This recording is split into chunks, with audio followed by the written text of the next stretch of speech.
You're in a 4-minute break.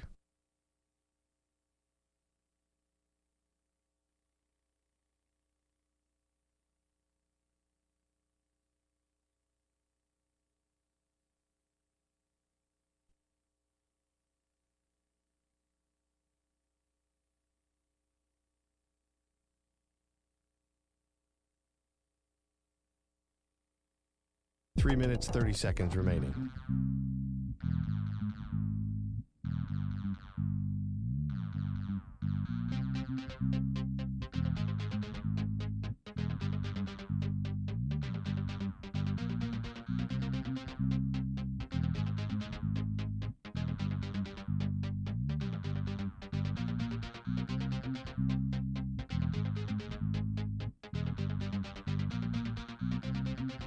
Three minutes remaining.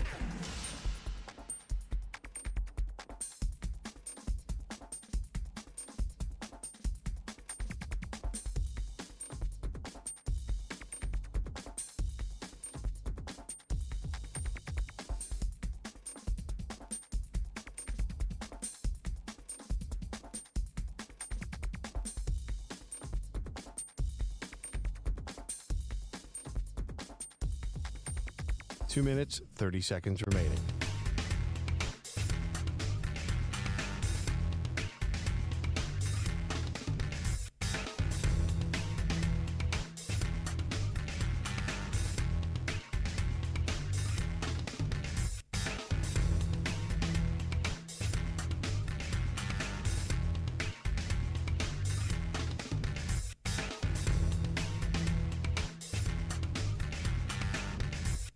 Two minutes remaining.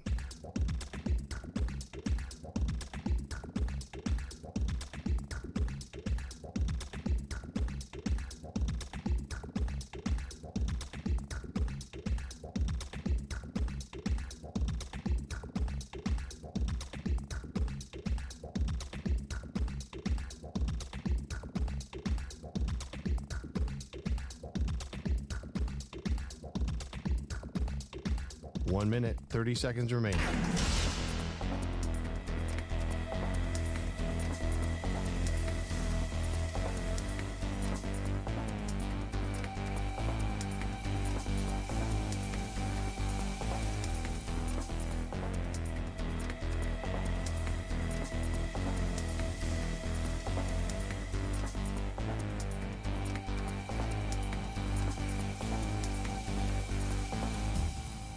One minute remaining.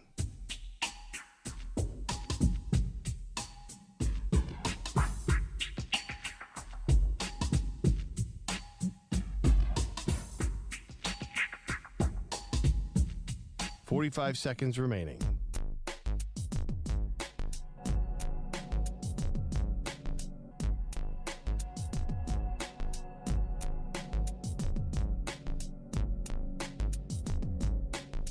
Thirty seconds remaining.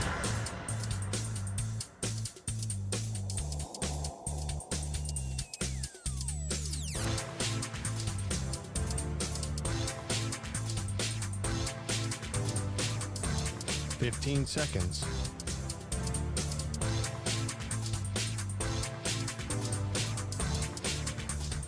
Break ends in 5 seconds.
You're in a 4-minute break.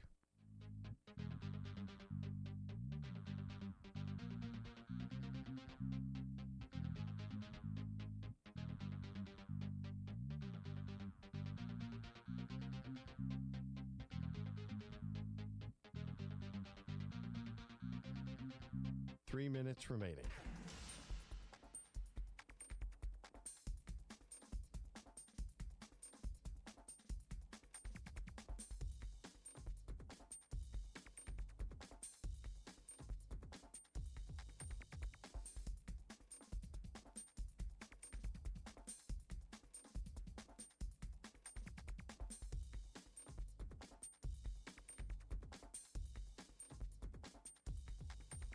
Two minutes, 30 seconds remaining.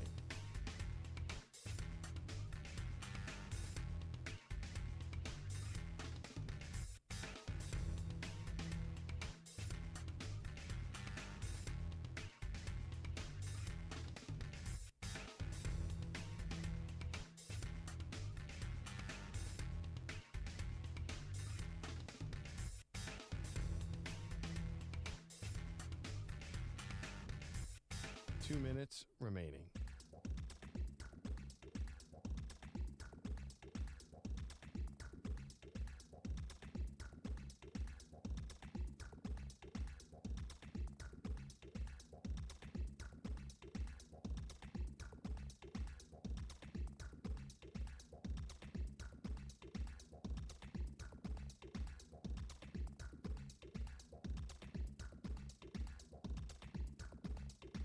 One minute, 30 seconds remaining.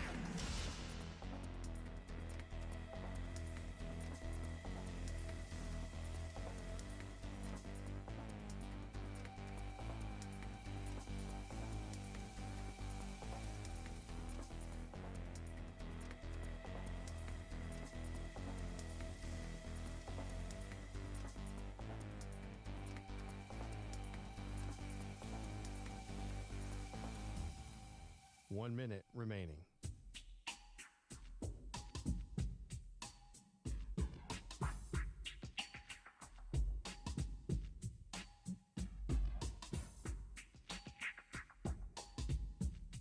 Forty-five seconds remaining.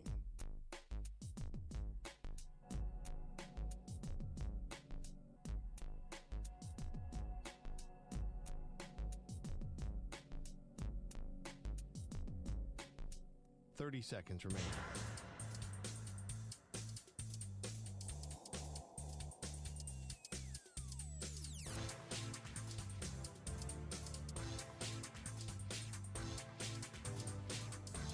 Fifteen seconds.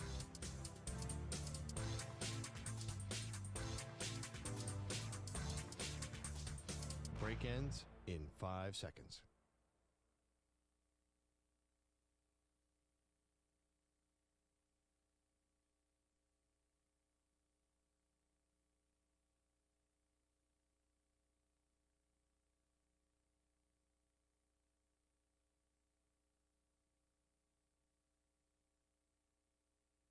To infinity and beyond.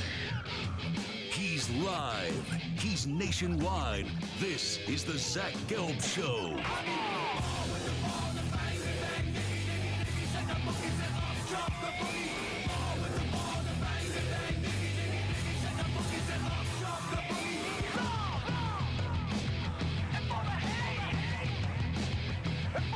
Here's your host, Zach Gelb.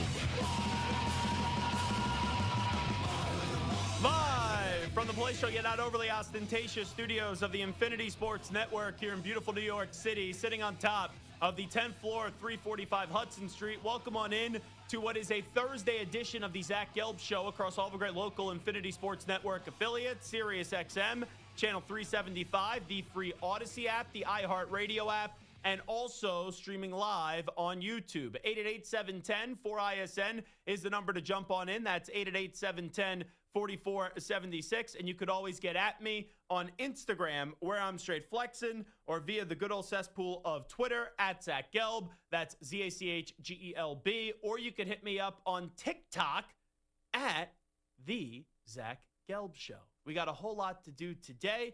Samter and Stu rocking and rolling with me. We'll take you all the way up until 6 p.m. Eastern, 3 p.m. Pacific time. Jake Butt of the Big Ten Network, former Michigan tight end. He's going to stop by 20 minutes from now. We got some really good quarterback matchups this weekend in college football. Baylor Sawyer Robertson going up against Arizona State Sam Leavitt. You got Baron Morton of Texas Tech going up against Devin Dampier of Utah. Luke Altmaier of Illinois with college football playoff expectations going up against Indiana's Fernando Mendoza. You also have Jackson Arnold, who was sort of the quarterback last year at times for Oklahoma, going back to Norman this weekend to go up against the next best thing in Norman. And that, of course, is John Mateer. Bryce Underwood of Michigan going to Lincoln, Nebraska to face Dylan Raiola. If Lenora Sellers plays, you have Lenora Sellers up against Bo Perbula. And we'll see if there could be a bounce back spot for one DJ Lagway, who threw not one, not two, not three, not four, but 5 interceptions last week as Florida does take on Miami, and Carson Beck is looking pretty damn good with the Miami Hurricanes, as it's all about the U. But right now we start off with, how should I word this? Yeah, I think it's fair to say my least favorite coach in the NFL. And I think heading into this season, most people would have thought, oh, Zach, that's Mike McDaniel. But let's be real. I actually have a heart. I have some sympathy. I'm a human being. Mike McDaniel is a dead man walking at this point. It isn't a matter of if Mike McDaniel's going to get fired for the Miami Dolphins at this point, but it's just as to when.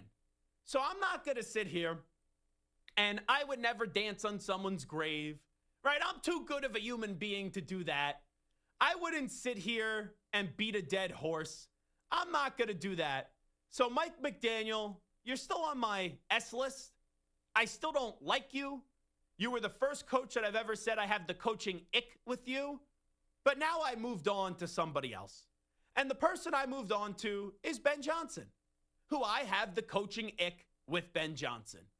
I didn't like the way that Ben Johnson went about his introductory press conference going after Matt LaFleur. I also didn't like his criticism of the tush push. I'm not saying that you can't criticize the tush push, but when you're the Chicago freaking Bears and your offense for almost the entirety of my life has been trash, has been horrendous, has been putrid, has been anemic and pathetic, I don't think you get to determine how you prefer to get a first down or how you prefer to get a touchdown.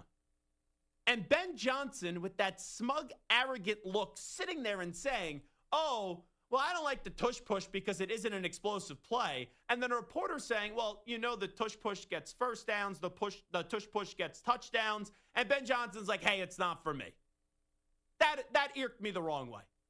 Then you're so obsessed about finding the next Sam Laporta that you go outside of the box and you take Colston Loveland over Tyler Warren? Tyler Warren, and I don't say many nice things about Penn State, but he was sensational with the Nittany Lions. Tyler Warren, in my opinion, was by far and away the best tight end in this draft class. I think he's going to go on to be a top 5 player from this draft class. And you go take Colston Loveland, who was overrated at Michigan, never reached his full potential at Michigan. You take him over Tyler Warren, who, barring injury, seems like it's a lock that he's going to make multiple Pro Bowls in his career. So we've all talked about that. You may be getting in your car right now. You may be listening to us on Sirius. You may be firing up the free Odyssey app or the iHeartRadio app, and you may be saying, Zach, I watch you every day on YouTube as well. I've been seeing you on TikTok. I've been seeing you on Instagram. I've been seeing you on Twitter. You know what, Zach? How many times are you going to say what you just said? We know by now you don't like Ben Johnson because of the Matt LaFleur stuff. We know now you don't like Ben Johnson because of his lame explanation on why he doesn't like the tush push. We know now that you don't like Ben Johnson because of the fact that he drafted Colston Loveland over Tyler Warren. We've heard these things. We tune into the Zach Gelb Show to hear a new opinion, to hear a new take. Well, more stuff came out yesterday. And I'm not saying Ben Johnson is wrong for saying these things, but look at Ben Johnson, who was the belle of the ball, the next Bill Walsh, the next great head coach, the next Vince Lombardi, right? Ben Johnson, everyone had him going to the Commanders. I'm not going to the Commanders. I'm not going to coach Jaden Daniels. I'm going to go back to Detroit and be the offensive coordinator again. And then you elect to take the Chicago Bears job a year later, where Jaden Daniels is better than Caleb Williams. You have a quarterback problem, but the great Ben Johnson was going to walk in, wave his magic wand, and boom, the Chicago Bears, who have been failing quarterbacks for years, who have been changing coaches, it feels like every 3 years, who have been a bad team for most of my lifetime. I know in my lifetime they have made the Super Bowl back with Rex Grossman, of all people, as their quarterback. But here you are, the Chicago Bears, the great Ben Johnson was supposed to walk in, and in a snap of a finger, easy peasy, nothing to see here, folks, Ben Johnson was going to be great right away. And it looked great in the first 3 quarters up against the Minnesota Vikings. And then you lost. You had no answers after that opening touchdown drive that you had. Then the following week, you're going up against your guy, Dan Campbell. And I will say, I think it's a little lame of the Lions fans to chant F Ben Johnson for what he did in Detroit. Ben, I'll give you that. But you're supposed to know everything about the Lions. And I understand the Lions are a better team than you, but you couldn't even be competitive. They dragged you up and down the football field for 60 minutes. 60 minutes. Dan Campbell bit off your kneecaps for 60 freaking minutes. So I'm really curious this week, as I am a part of the Compass Media Network's broadcast team for Dallas Cowboys football, and I'm doing 6 games this year as a studio host, and one of my games just so happens to be the Ben Johnson game this weekend, as the Bears are in Chicago, and they welcome in the Dallas Cowboys. So I'm doing preparation for that show. I'm doing preparation for our show.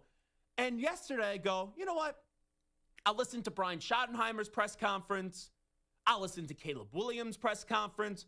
But let me start with my BFF, Ben Johnson. So I start off with my BFF, Ben Johnson. We'll play you some audio clips in the aftermath of losing to the Lions and now turning the page and leading into their next matchup up against the Dallas Cowboys. And remember, Ben Johnson had all the answers. Ben Johnson instantly was supposed to take the Bears to the playoffs. Ben Johnson instantly supposed to wave his magic wand and fix Caleb Williams. Does this sound like a guy that's anywhere close right now to his team turning things around? I'll just ask you that question. You listen. I'll give you some Ben Johnson cuts. Here is Ben Johnson admitting that the Lions played harder than the Bears this past Sunday. I thought as a whole that team, they played a little bit harder than us. And that's a reflection of me as a coach. That's a reflection of our coaching staff, and it's a reflection of our players too. When you play a good team like that on the road, that you gotta be all out and every single snap, and that just was not the case. So specifically, it was everybody. So he admits that the Lions played harder than his football team. Not a good start for Ben Johnson. Now Ben Johnson elects to rip his team's practice habits. This is short, but important. I think our practice habits are yet to reflect the championship caliber team. So the practice habits have yet to reflect the level of a championship team. Who is that on? And I listened to the whole press conference. So don't sit here and say, oh, Zach, you're just cherry picking off one answer. I heard him take some accountability for that. But coach, if your practices should be good at any point in your run, in any point of your tenure, it should be early because you set the tone. And even though a first impression isn't the most important thing, a first impression goes a long ways. And if your practice habits aren't up to par now, why should I believe in you now when you are basically undressing your players in front of the podium? Why should I believe that they're going to take this criticism and actually run with it and actually get changed and actually have different practices? That's just my question. Because I think I respond to, if I'm not doing my job well, someone telling me that, and then I dig deeper and I perform better. But we've seen now a lot of times with athletes in the year of 2025, how many times, like Aaron Boone, how many times in New York do people beg, oh, Aaron Boone, please rip Anthony Volpe. And he doesn't because he's protecting his players. We're 2 weeks in. 2 weeks into the Ben Johnson experience, and he is already ripping his players. So let's hear some more from Ben Johnson. What will change after the 0-2 start? You got all the answers, boy genius. The process never changes. It doesn't matter if we're winning or we're losing. Every week we're coming in. There's good stuff on tape, and there's not good enough stuff on tape. And just when you win, those mistakes get minimized, and when you lose, those mistakes get magnified. And it's simple as that. And so those mistakes are loud and clear right now that we're making too much of them, and they're of the giant variety. And but our process isn't going to change. It's something I believe in. It's something our staff believes in. We're coming in, we're getting the corrections done, and then we're turning the page. So we can talk about last week and continue to do that. But as far as I'm concerned, this building right now, we're focused on how do we win our first game of the season, and our next opportunity to do that is against Dallas. He's talking out of both sides of his mouth.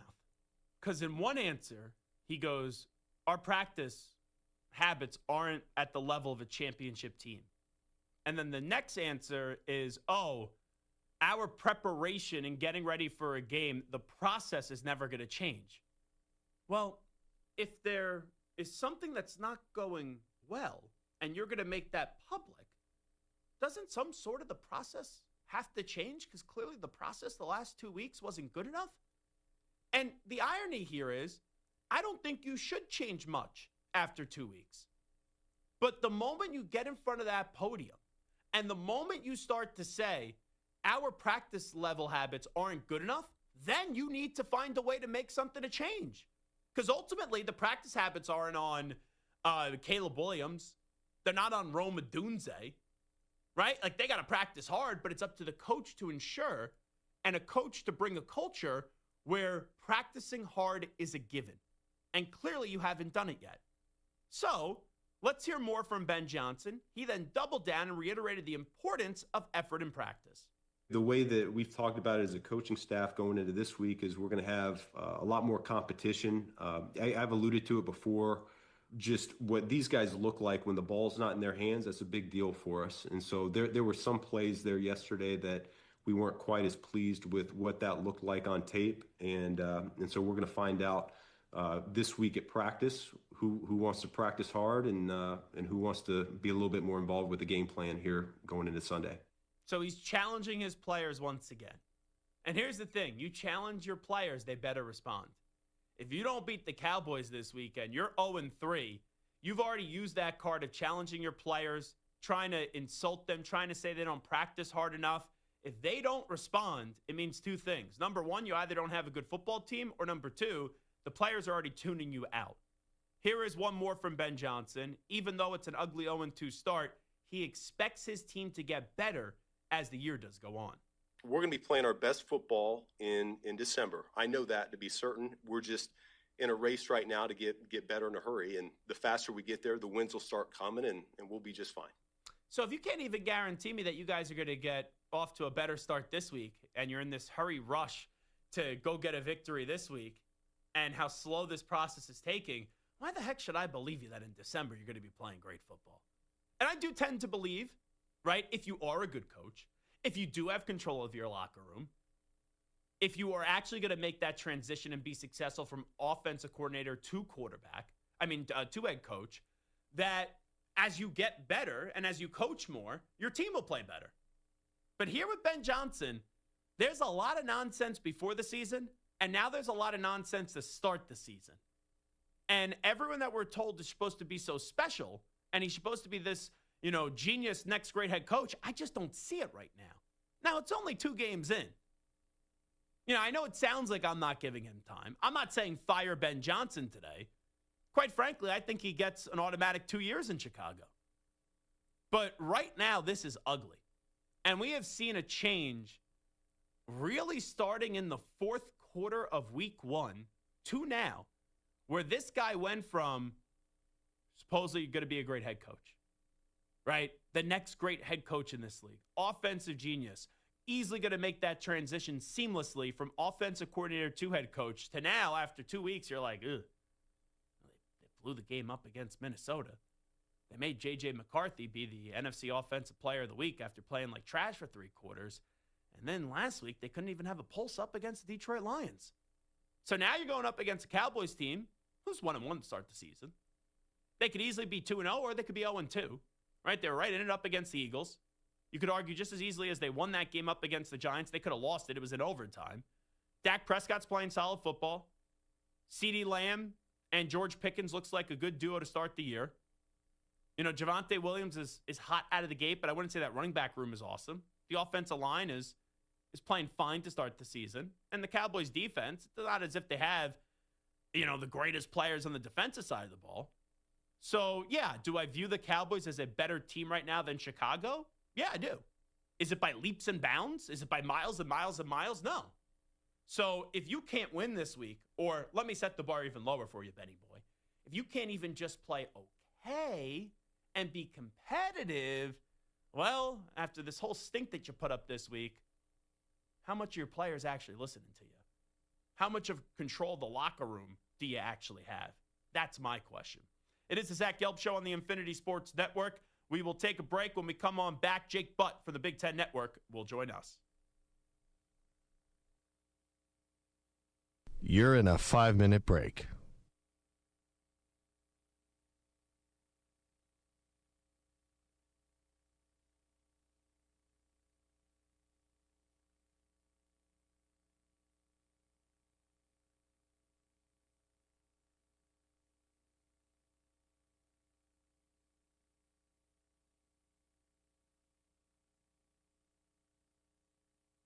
Four minutes, 30 seconds remaining.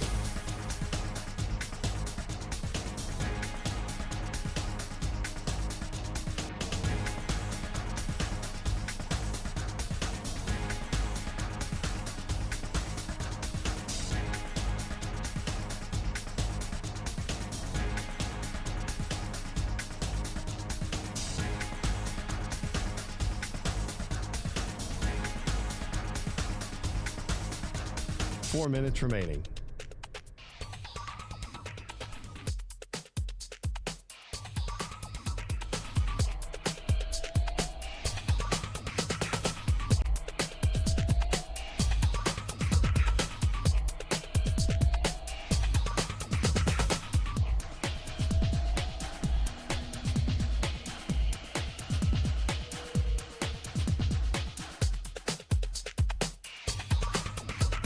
Three minutes, 30 seconds remaining.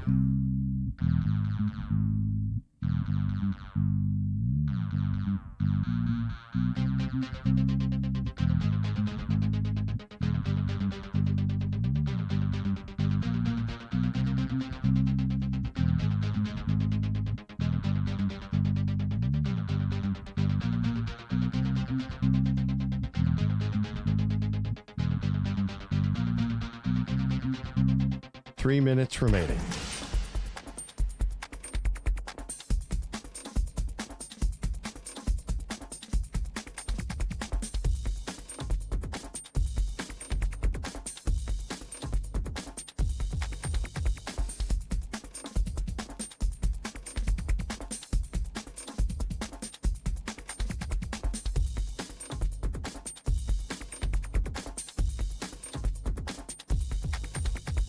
Two minutes, 30 seconds remaining.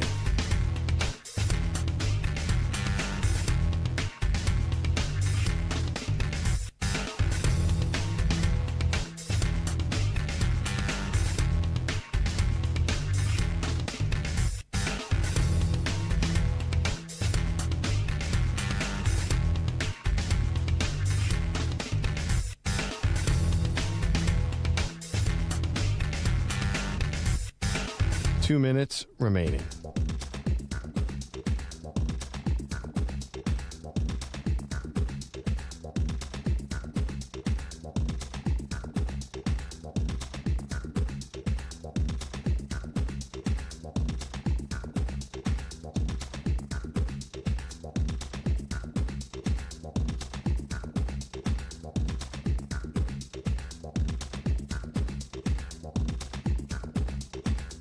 One minute, 30 seconds remaining.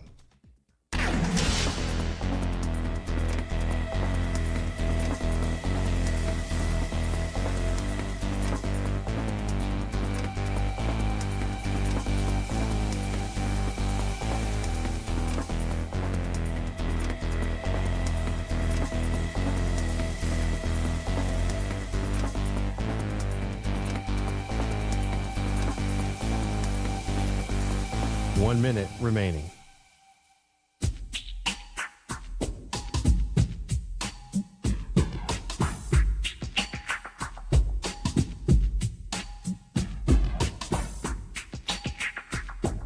"45 seconds remaining.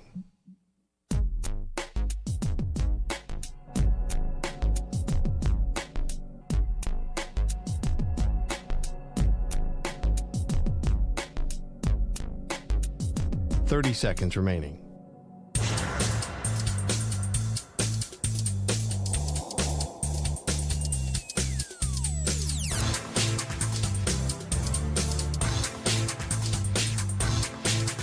"15 seconds.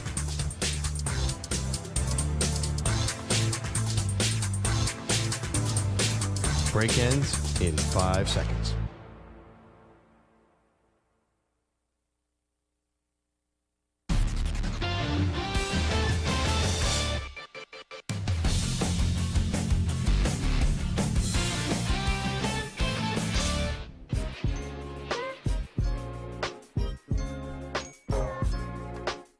Welcome back to the Zach Gelb Show. Alrighty, welcome back in. It is the Zach Gelb Show, coast to coast on the Infinity Sports Network. We'll now talk to a former Michigan tight end. Does a great job with the Big Ten Network. Going to be a part of their coverage this week of Oregon and Oregon State. And that, of course, is our pal Jake Butt. Jake, I know it's been a while, but good to have you back on with college football season now in full swing.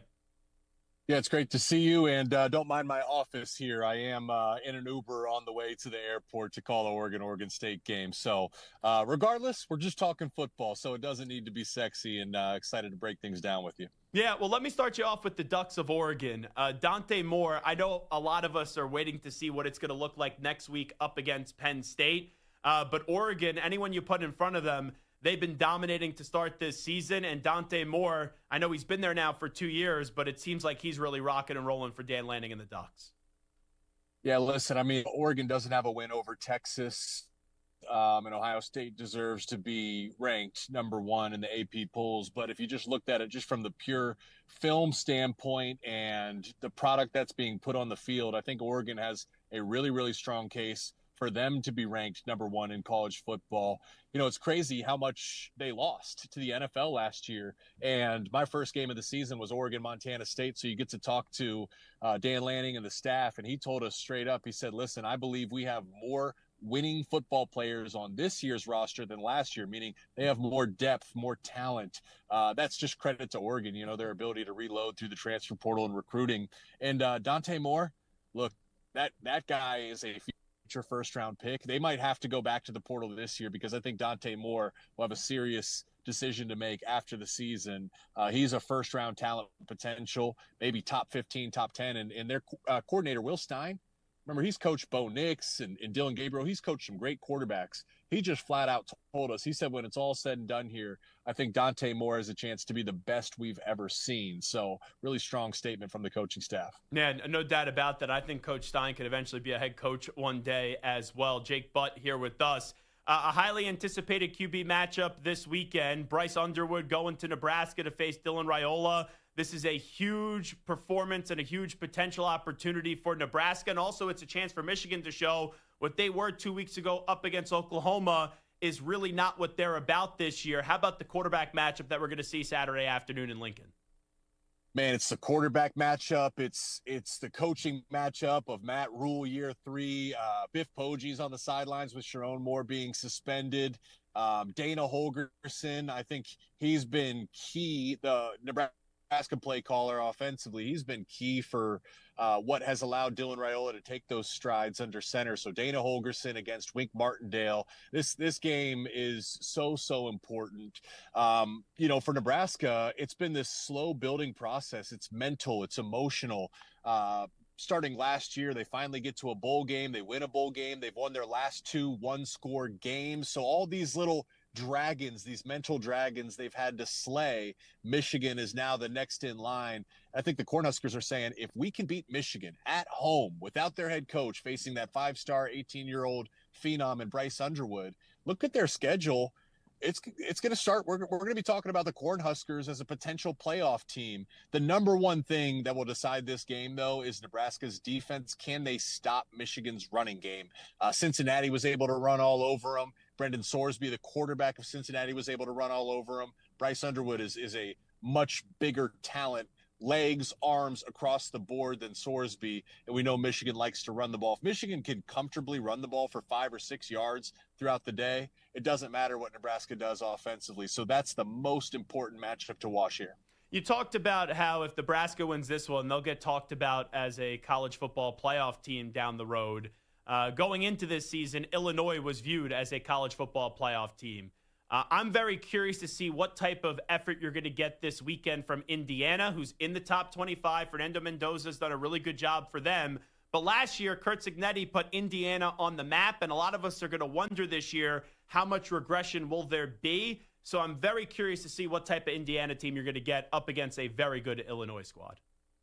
You know, Curt Cignetti is single-handedly responsible for additional stress on a number of head coaches, because every program sitting here saying, Cignetti in year one turned around Indiana. Why can't you do it? I mean, it's an unbelievable standard that he set for college football and a standard that he set for himself.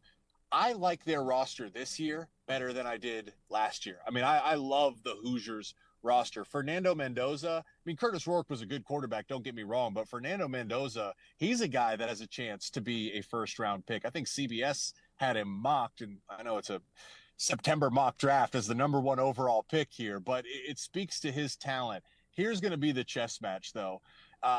Illinois has a very specific defense. They are aggressive. It's the 5-man front. They play press man coverage outside. They have the highest pressure rate of any defense in the Power Four. Over 60% of their defensive play calls are bringing pressure. They also have the 6th highest rate of man coverage in all of college football. So there it is. Aggressive, pressure, and play man coverage. Mendoza, when he's facing zone coverage and he's not pressured, he is a top 3 quarterback in terms of PFF grade. So zone coverage, not pressured, top 3 quarterback in college football. Illinois does pressure and plays man coverage. PFF has Mendoza's grade against man coverage and under pressure as a bottom 100. He's outside the top 100 in terms of PFF grades for all FBS quarterbacks. It's a small sample size, but that's a big, big thing to watch here. Is Mendoza able to throw into tight windows under pressure this weekend against Illinois? Wrap it up with Jake Butt. Someone who's not been off to a good start this season is Florida. DJ Lagway threw 5 interceptions last week. It feels like Billy Napier. It's not a matter of if he's going to get fired, but just as to when. They're going up against Miami. Rivalry games, anything could happen. You know that. Like last year, who thought Michigan was going to beat Ohio State, and that was one of my favorite games of the college football season. Me too. Do you give? Yeah, I know for you as well. Do you give any chance to Florida this week, or is it just Mario Cristobal and Carson Beck are red hot, and it's too late for DJ Lagway and Billy Napier? Of course. I mean, you got to give them a chance for every reason you just said. And it's football. It's any given Sunday, any given Saturday in this instance. You got to give them a chance. And I would say, I mean, this is literally a must win for a number of reasons, for the head coach, for the quarterback, and just for the Florida Gators all in all. They have got to find a way to win this game. I just don't see it happening, though. Miami, the offensive line is the best offensive line in college football. And Carson Beck, when you look at his grades, when he's kept clean, he's one of the more dangerous quarterbacks in all of college football. So I think Miami's going to be able to keep Beck clean. I think he's going to pick apart the Florida defense.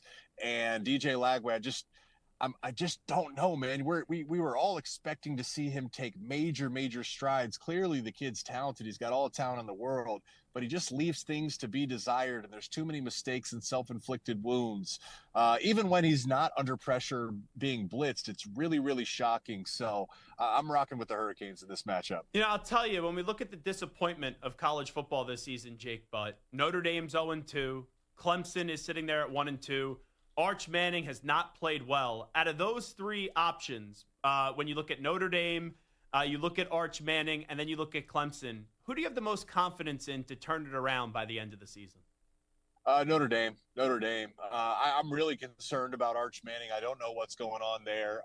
I would say Notre Dame, it's more a product of what a tough hand they drew in terms of playing two of the best teams in college football to start your season. When you're introducing a new quarterback, you're introducing a ton of new pieces because you graduated guys to the NFL. The only concern with Notre Dame is how are they not able to get pressure? Very shocking that they aren't able to make opposing quarterbacks' life hard. But sounds like Marcus Freeman is going to spend more time with the defense, and they're going to solve that problem. So I still think that's a really talented roster.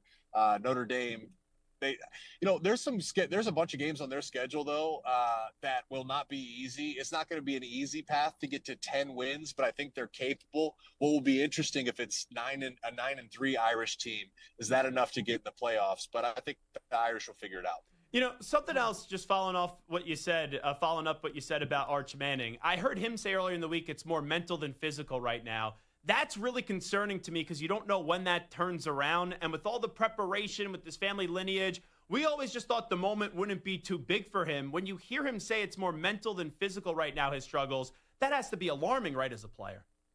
Oh, it is. It's certainly alarming. It's almost like the yips in baseball, where it's just like you got guys that have been able to throw the ball their entire life, and for whatever reason, there's just some like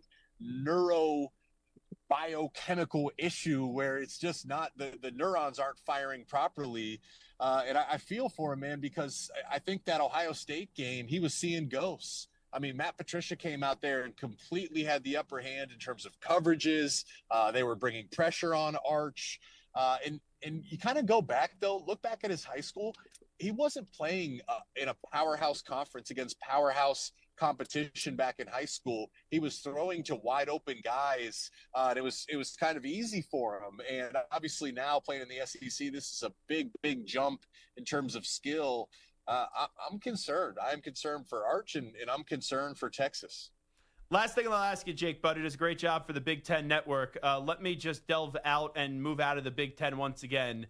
Sawyer Robertson this weekend of Baylor is going up against Sam Leavitt of Arizona State. A huge matchup for both those teams because they both already have a loss in the resume. And then you get Baron Morton at Texas Tech going up against Devin Dampier with Utah. And that's a game that a lot of people are circling. Just how about those two matchups this weekend when you take a glance at Baylor and Arizona State and then also Texas Tech up against Utah?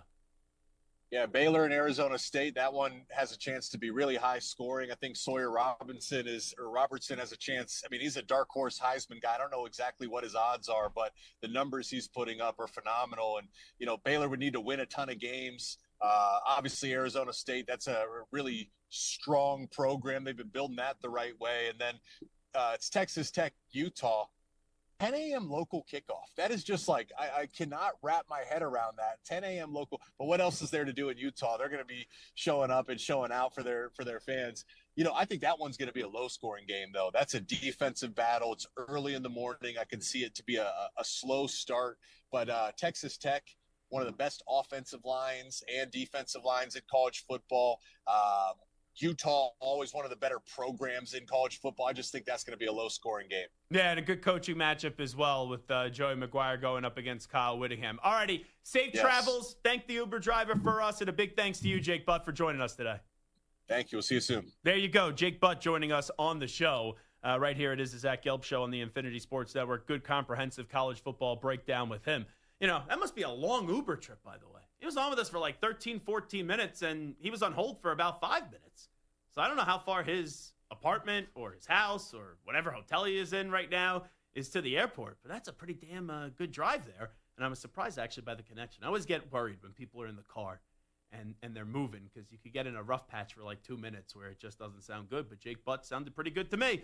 All righty, we'll take a break. We'll come on back. Is Mike McDaniel's job on the line tonight? I'll give you the answer on the other side. Update time first. Oh, actually, before we get to the update, Richard Ackerman tried my father's meatballs the other day. Now, he brought them from my dad brought them from his home. Yes, he did. And they were in a container in a fridge for a little bit. My dad gets here very, very early in the morning, so you had to heat them up.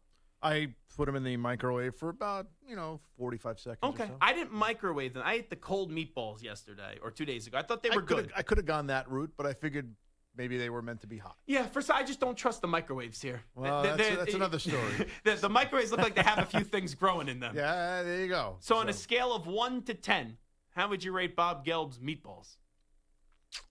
Uh-oh. I'd say at least a 9. Ooh, wow. I told him going back to Goldilocks and the Three Bears, they were just right. Not too soft, not too hard, not too spicy, not too salty. Good texture, solid, nice size to them.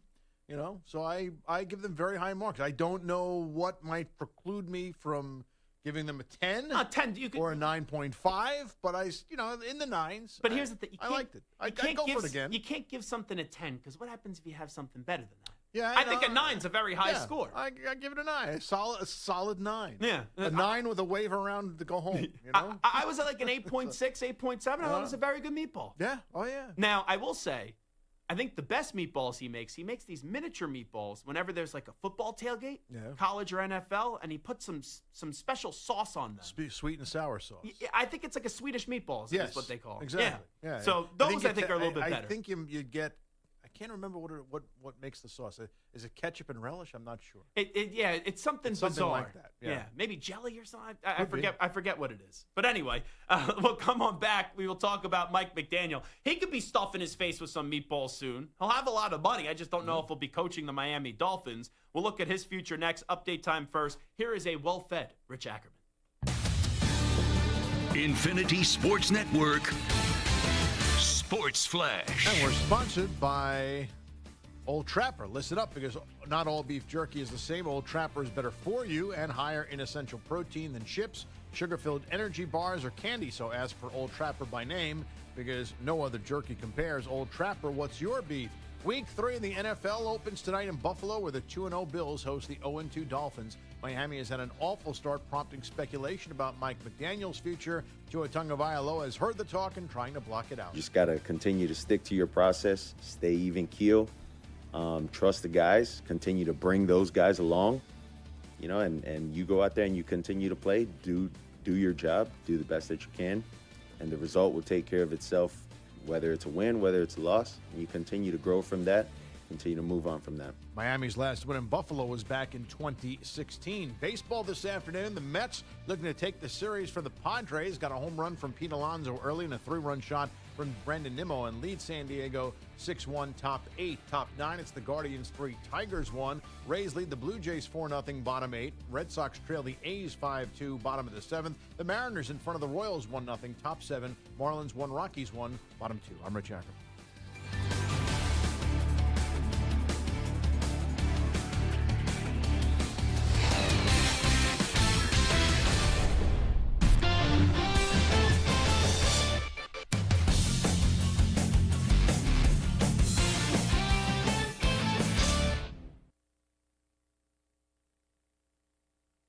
You're in a 5-minute break.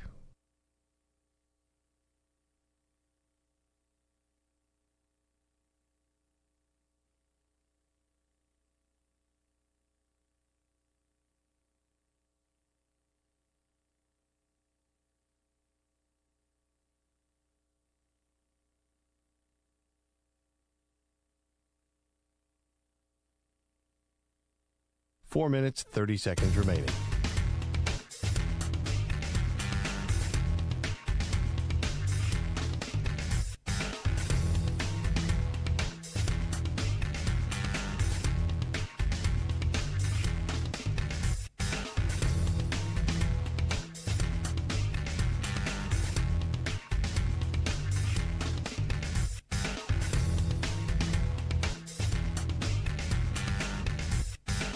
Four minutes remaining.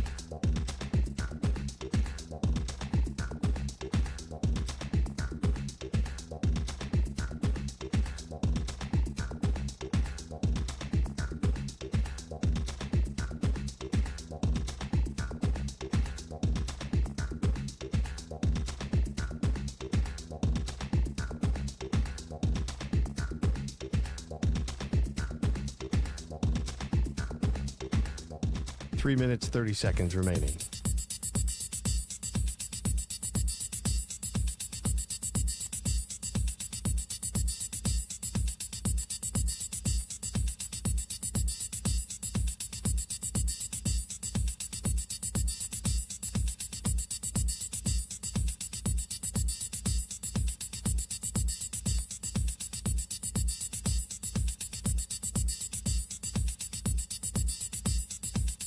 3 minutes remaining.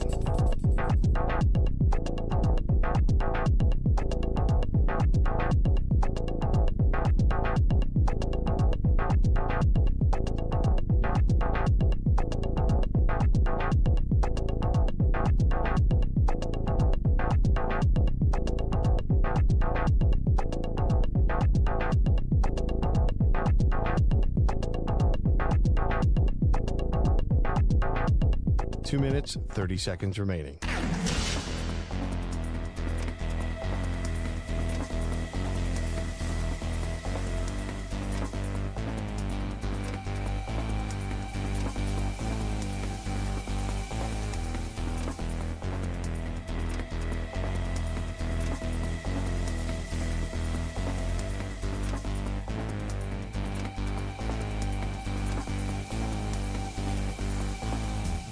Two minutes remaining.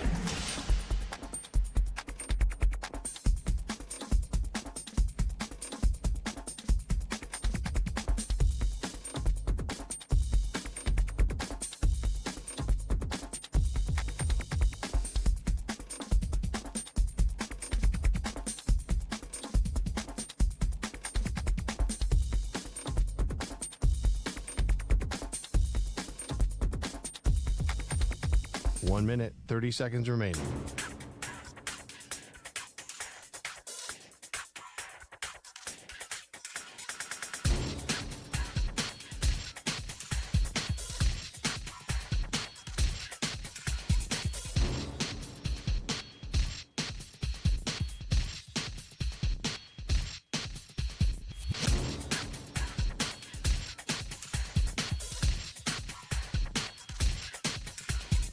One minute remaining.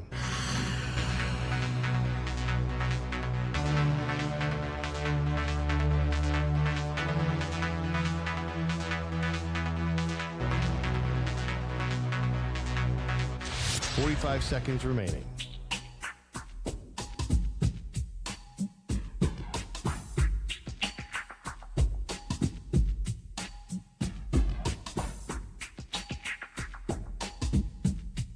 Thirty seconds remaining.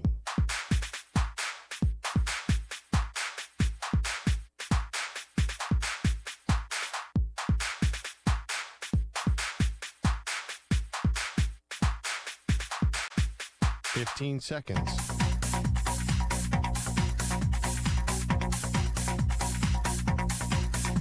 Break ends in 5 seconds.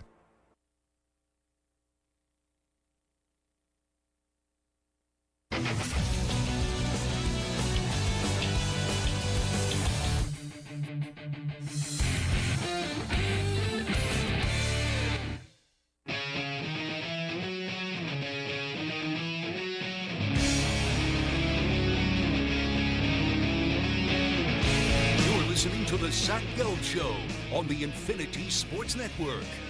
This portion of the show is sponsored by the all-new Hyundai Palisade Hybrid. Learn how it's so much more than just another SUV at HyundaiUSA.com. I see a headline on Awful Announcing that it makes me chuckle. And I could do two things here. Number one, I could ignore it. Or number two, I'll address it. I don't ignore stories. Emmanuel Acho questions Stephen A. Smith's handling of Molly Kerum's departure from ESPN. Emmanuel Acho, any comment on the Joy Taylor situation? Just wondering? Any comment? You swept that under the rug real quick. Could we have an uncomfortable conversation about that, Emmanuel Acho? Just asking. And also, I saw an Emmanuel Acho clip the other day, and you know what? It's a shame. When Emmanuel Acho was in Philly, I got to know him a little bit. I'm not saying he's a bad guy. Like he was a really good dude to me in Philly. He came on my college radio show. There was some story where he took someone to prom, like just I guess someone got dumped, and he's like, "Oh, I'll take you to prom or whatever." So it was a really nice story that he did for a high school kid. And I remember we had him on, and he would come on the show here or there when I was in college and when I early got out of college. But sometimes, like, someone blows up and then they just become too full of themselves and they take it so seriously. And that's kind of what Emmanuel Acho has turned into. Now, I will say about Emmanuel Acho, I saw some clip yesterday where he talked about now he's no longer in network television, right? And how the approach of network TV is so old and, right, it's so antiquated. And he's kind of bashing on the media structure and network television, all that stuff. And here's what I'll say to Emmanuel Acho, had that opinion. You were in the game, right? If you had all these problems with the way that things were being run, you could have changed what you wanted to do on your show. Because sure, you have to listen to executives. You have to listen to bosses. But when that microphone goes on, you control the words, how they come out of your mouth, and also the style and the way that they come out of your mouth. So I just think it's a very lame thing that happens, right? When a guy like Emmanuel Acho gets fired from Fox, and now he's doing all the digital stuff and the podcasting, which, right, is an important part of the media landscape now. But it's the always obsession and it's the bashing of the way that you used to get employed. Because now the paycheck isn't coming in, so now you run your mouth about it. I always just think it's lame. Like, a lot of people leave radio, and this is outside of Emmanuel Acho, and they'll sit there and they'll tweet for years, oh, what has happened to the radio industry? Or what has happened to these shows? Well, there's a reason why you're no longer in the business. Or there's a reason why you're in a different form of the business, and you're still obsessing over what you had. And I think it's because a lot of people lose their comfy TV jobs or lose their radio jobs. And yes, there's a different way where you could be independent and make a ton of money, right? There's people that do great podcasts, great digital work, all that stuff. But keep on talking about your ex or keep on obsessing about your ex, it means you really miss them. It means you really miss that life. And those are just two things from Emmanuel Acho. Oh, my God. Him questioning Stephen A. Smith's handling of Molly Karam and then bashing, right, how TV was run at Fox. Dude. Has he ever addressed in an honest, transparent way about what did happen with Joy Taylor? Like, come on, guys. And Joy Taylor's done an embarrassing job addressing it as well. Embarrassing with some of the shots she's been taking. I thought she was getting out of the business, by the way. She said she was walking away, right? She was retiring. And I've seen more and more Joy Taylor the last few weeks. She's at everything. At the Miami game. She was at the fight. I thought you were walking away and riding off into the sunset. That's what I thought. All right, it is the Zach Gelb Show on the Infinity Sports Network. So we opened up the show talking about Ben Johnson slamming his team's practice efforts. Who's a team that you're concerned about with what we've seen so far? The Bears I'm concerned about, but I'll give you one other team and then we'll skip around the room here. The Houston Texans.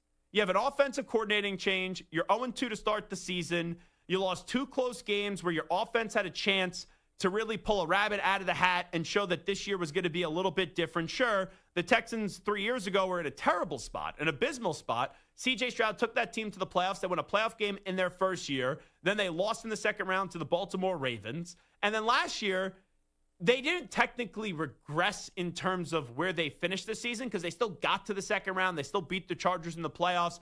But it wasn't a smooth sailing kind of trip for the Houston Texans. And to be 0-2 up against 2 good teams in the Rams and the Bucs, it doesn't mean your season's over. But I'm now more optimistic about the Colts and the offense. The line stinks. Nico Collins is good, but outside of that, their other pieces on offense hasn't really hit.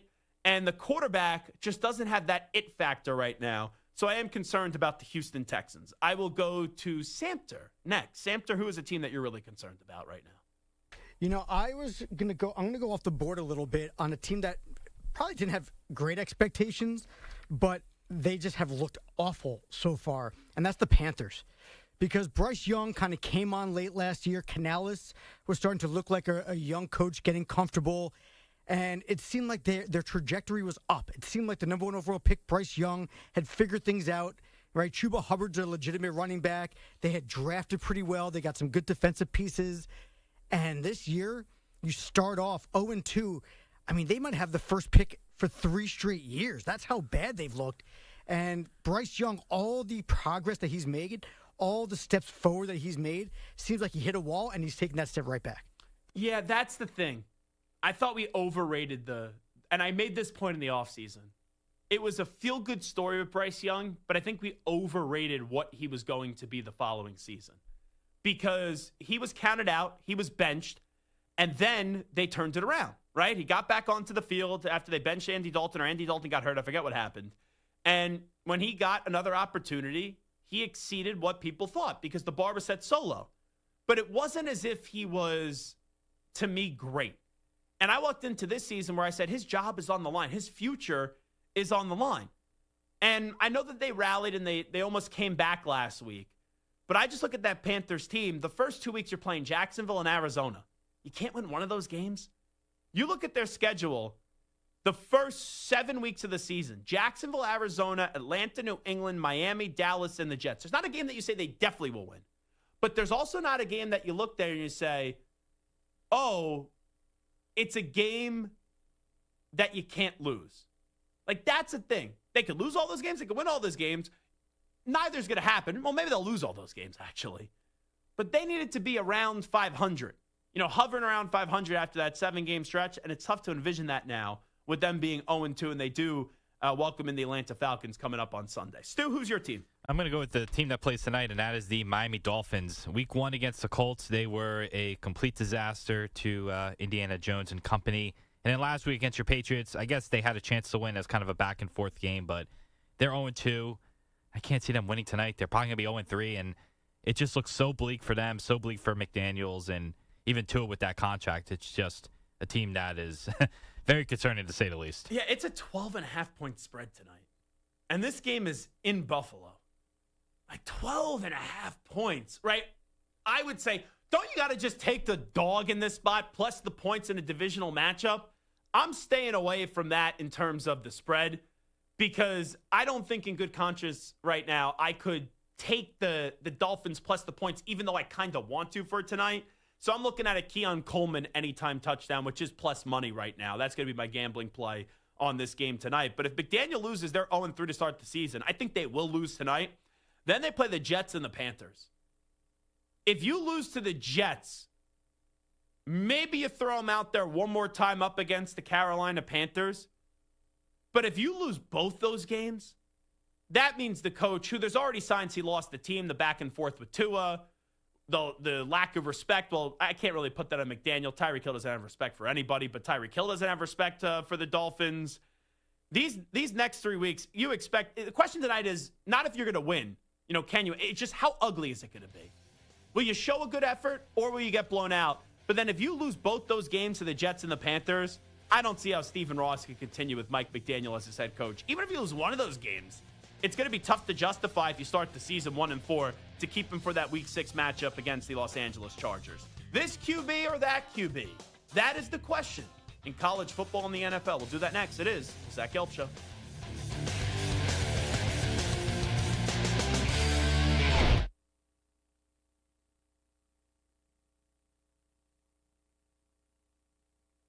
You're in a 5-minute break.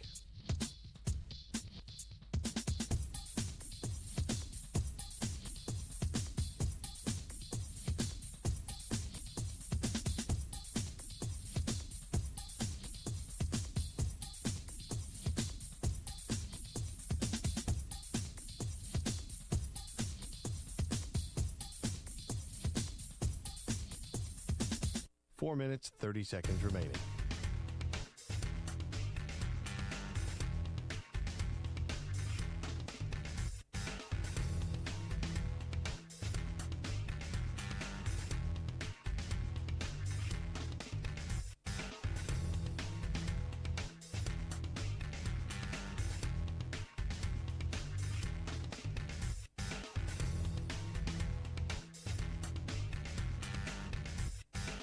Four minutes remaining.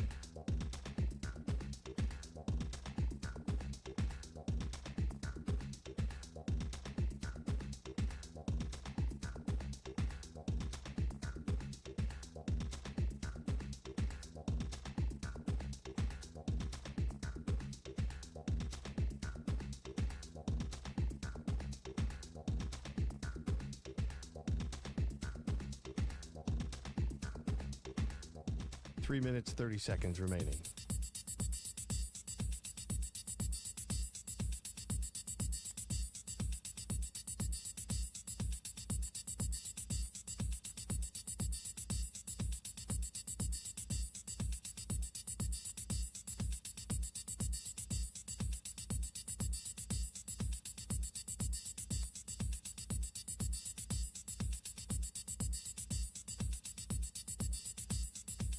3 minutes remaining.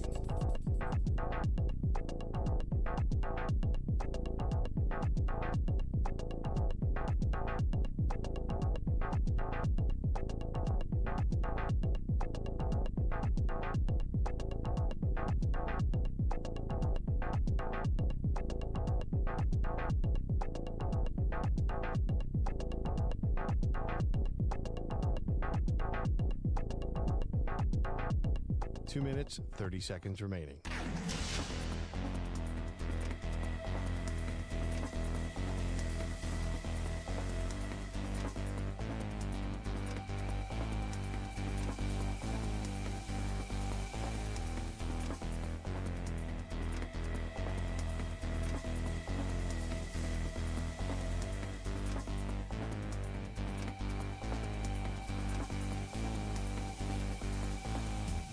Two minutes remaining.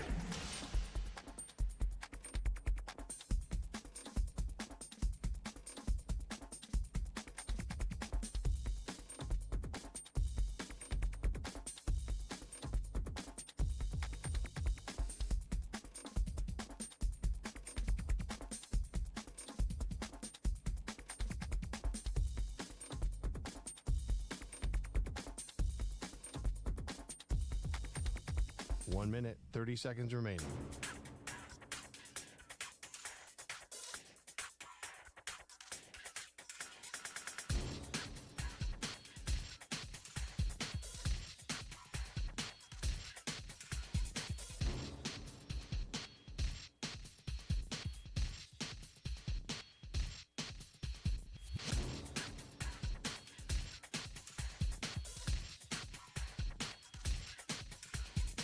One minute remaining.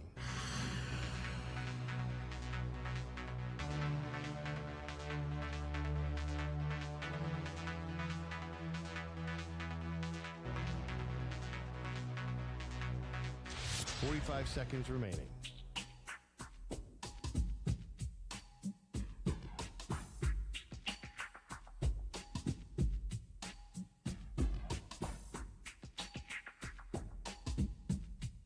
Thirty seconds remaining.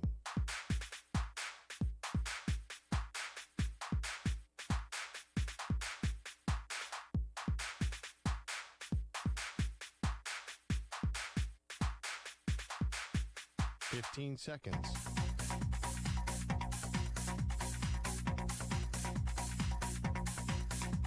Break ends in 5 seconds.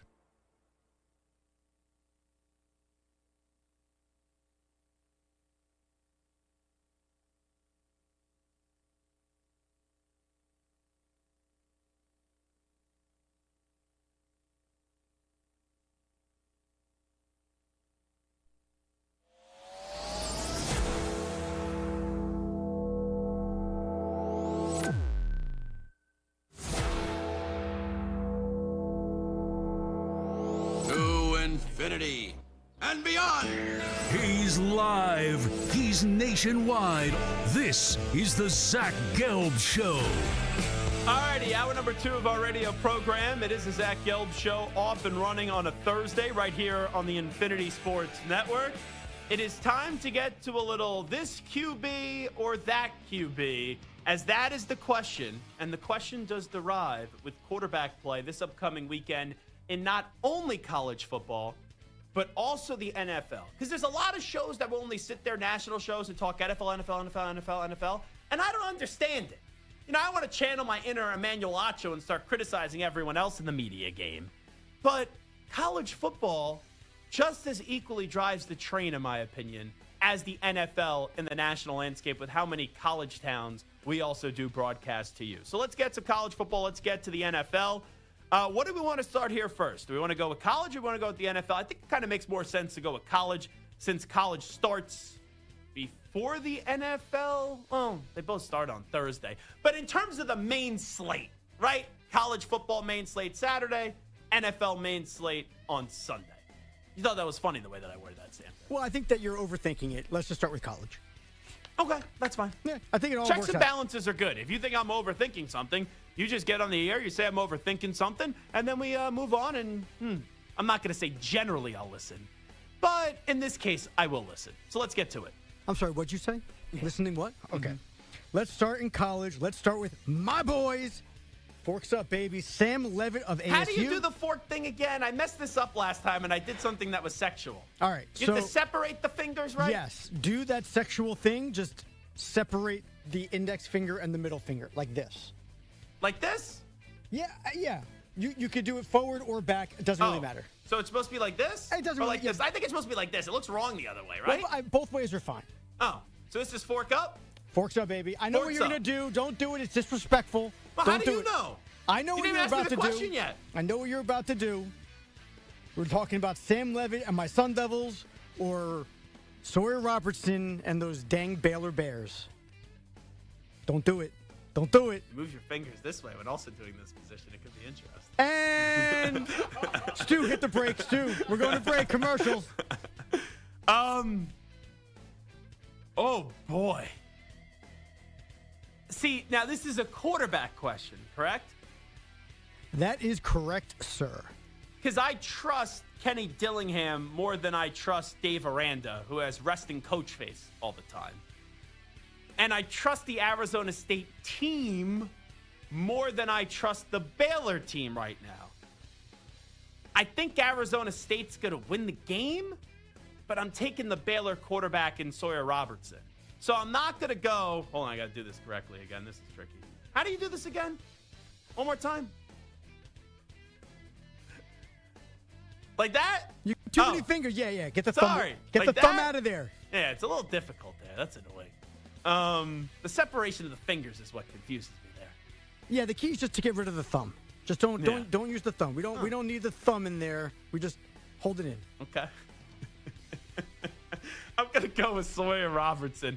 I just think he's playing at a better level right now. And it's not that Sam Levitt's playing horribly, but Arizona State, they were supposed to easily win the Big 12, which I never got that notion all throughout the offseason. And they lost that game to Mississippi State where they didn't show up early, then they got back in it, and then their defense let them down at the end of the game. So I'll take Sawyer Robertson with the prolific passing numbers that he's putting up as of late. You know what's really sad as an ASU fan? Watching Sam Levitt, he still has that it factor that you can tell he's going to be a pro quarterback. Yeah. But he has struggled. And it's weird to pinpoint it because his accuracy is there. He reads defenses well. He stays in the pocket. There's just something off that they're just – and it might be the Cam Scatterboo factor where they just don't have that go-to guy to get the first down when you need it. Well, Jordan Tyson, right? He's supposed to be that guy. Jordan Tyson has been great, too. If you look at his numbers, and he's making incredible catches. You need another piece. You need something else. And here's the thing. To my point, that's why I'm taking Sawyer Robertson. I just think he's more polished right now. He's more consistent right now. Consistent, yeah. Where I know I'm going to get a good version of Sawyer Robertson. For Sam Levitt, I see the potential, but is potential enough to get the job done this weekend? That's the question. I think they're going to win the game, but I just trust the other quarterback more. I just don't really believe in Dave Aranda in a big spot, if I'm just being transparent. All right, the next one. All right, let's let's go to the Big Ten. Luke Altmaier and the Illinois Illini, or our guy Mendoza over at Indiana. I'm going to go Luke Altmaier. I do think he's a better all-around quarterback than Fernando Mendoza. Altmaier's got it's weird to say, he's got a little Haynes King in him, where I think he'll do anything to go get the team the victory, even though he may not be, from a talent standpoint or a production standpoint, one of the best quarterbacks in the country, or a skill standpoint. But this, to me, is all about Illinois and their quarterback getting the job done. I know you got to go to Indiana. I know you got to play Cignetti's team. I know they're in the top 25 once again. But Illinois, this is expected to be their year to do what Indiana did last year, and that's make the college football playoff, where I do think Indiana's still going to be good this year, but there will be some slight regression. So I'm going to take Luke Altmaier in this one. Now, what about Baron Morton for Texas Tech or Devin Dampier for the Utah Utes? Oh, man. I like both of these coaches a lot, and Joey McGuire and also Kyle Whittingham. I do think that the defenses are going to be really damn good in this one. And this is a toss-up, but I just like Devin Dampier slightly more. And it's weird to say this, and I feel wrong saying this as a Heisman voter. I wonder if Devin Dampier can actually win the Heisman this year, or if there just won't be enough national attention on him, and this is a national spot for him with Big Noon Kickoff being there, and that's why this game is so early.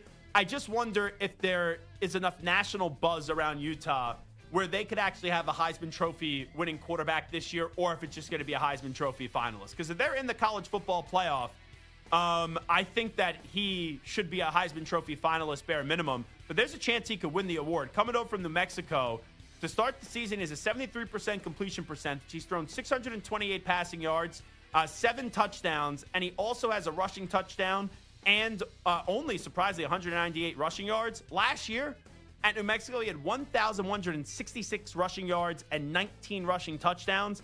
And he had 12 touchdowns to 12 interceptions with 2,768 passing yards. So less rushing this year for him.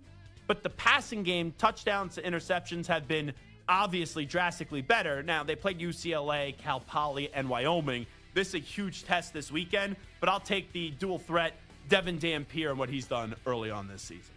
All right, now we're looking at Jackson Arnold over at Auburn, or John Mateer, who's replacing Arnold for the Oklahoma Sooners.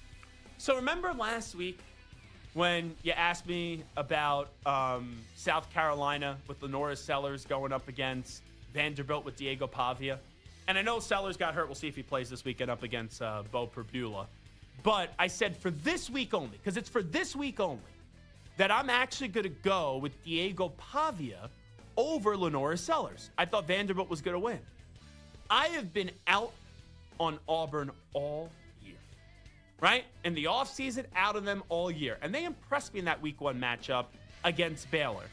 And something just tells me right now, John Mateer, who could win the Heisman this year, Oklahoma had a really good win up against Michigan. That revenge factor, even though Arnold didn't play well, but you're going up against your old school, you're going back to what was your old home, I think that means something. So in this matchup, I'm taking Jackson Arnold over John Mateer. And also, I think Auburn's going to win the football game. And I think Hugh Freeze, who I thought was going to get fired after this year, and he was going to go have enough time to go play golf, I think Hugh Freeze is going to have 2 huge wins to start this season when you take a glance at what they did up against Baylor and what they're going to do this weekend in a close victory up against Oklahoma. Next one. This one we call the Battle of the Gelb. It's your 2 teams. Yeah, this is tough for me. Matt Rule, your boy, with Dylan Raiola, or your Michigan Wolverines and Bryce Underwood. You know what? I can't lose this weekend. You can't win either. No, I can. Because, actually, you're right. You know what? I will say this. Since I've seen a Michigan national championship, it will be worse, I think, for me. Even though Michigan is the team that I root for.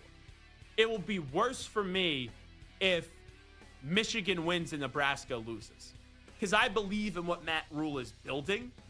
I do believe that Nebraska is going to be good this year. So if they don't beat Michigan, I think that's worse for me internally than it would be, if Nebraska wins and Michigan loses. Because I've seen the Michigan National Championship.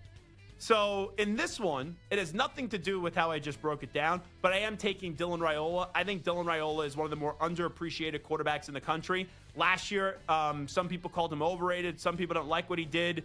And going into this year, I think a lot of people forgot about him. Bryce Underwood, I do believe, is going to have a great career at Michigan. But right now, I think there's a little bit of an identity issue where the first 2 weeks they kept him in the pocket. Matt Rule said it to us yesterday when he joined us on the show. And then in week 3, the third game matchup, they had him run the football a little bit more and show that mobility. So I just don't know what to expect week to week right now from not the way that Bryce Underwood individually wants to play, but how Michigan is going to have him play. And I do believe that Dylan Raiola, right now, we talk about the more polished quarterback with Sam Levitt and Sawyer Robertson. I think Dylan Raiola is the more polished quarterback right now. So I'll slightly take Raiola over Underwood. Now, this one is kind of questionable because Lenora Sellers is listed as questionable, but Lenora Sellers in South Carolina or Bo Perbula and Missouri? I think the health factors here.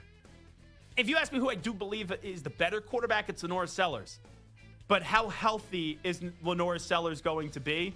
So I'm going to take Bo Perbula just for this week. Just for this week, I'm going to go with Bo Perbula. Okay, and last one, coming off of 5 picks, DJ Lagway or one of the Heisman favorites now, in Carson Beck. If I pick DJ Lagway here, is that a 6th pick for him? Just wondering before this one. Boo. Dun-dun-dun. I'm going Carson Beck. I think that's a rather easy one. I just can't trust Florida, and I can't trust their quarterback right now. All righty, let's transition to the NFL. Okay. We've got a few. This is what we call the Perloff special. The backup QBs. Yeah, he does love his backup QBs. He loves backup That guy, QBs. Case Keenum, he's like best friends with. And Andy Dalton, he's very close Oh, with. really? The Red yeah. Rifle? Oh, yeah. So we're looking at Jake Browning for the Bengals or Carson Wentz for the Vikings.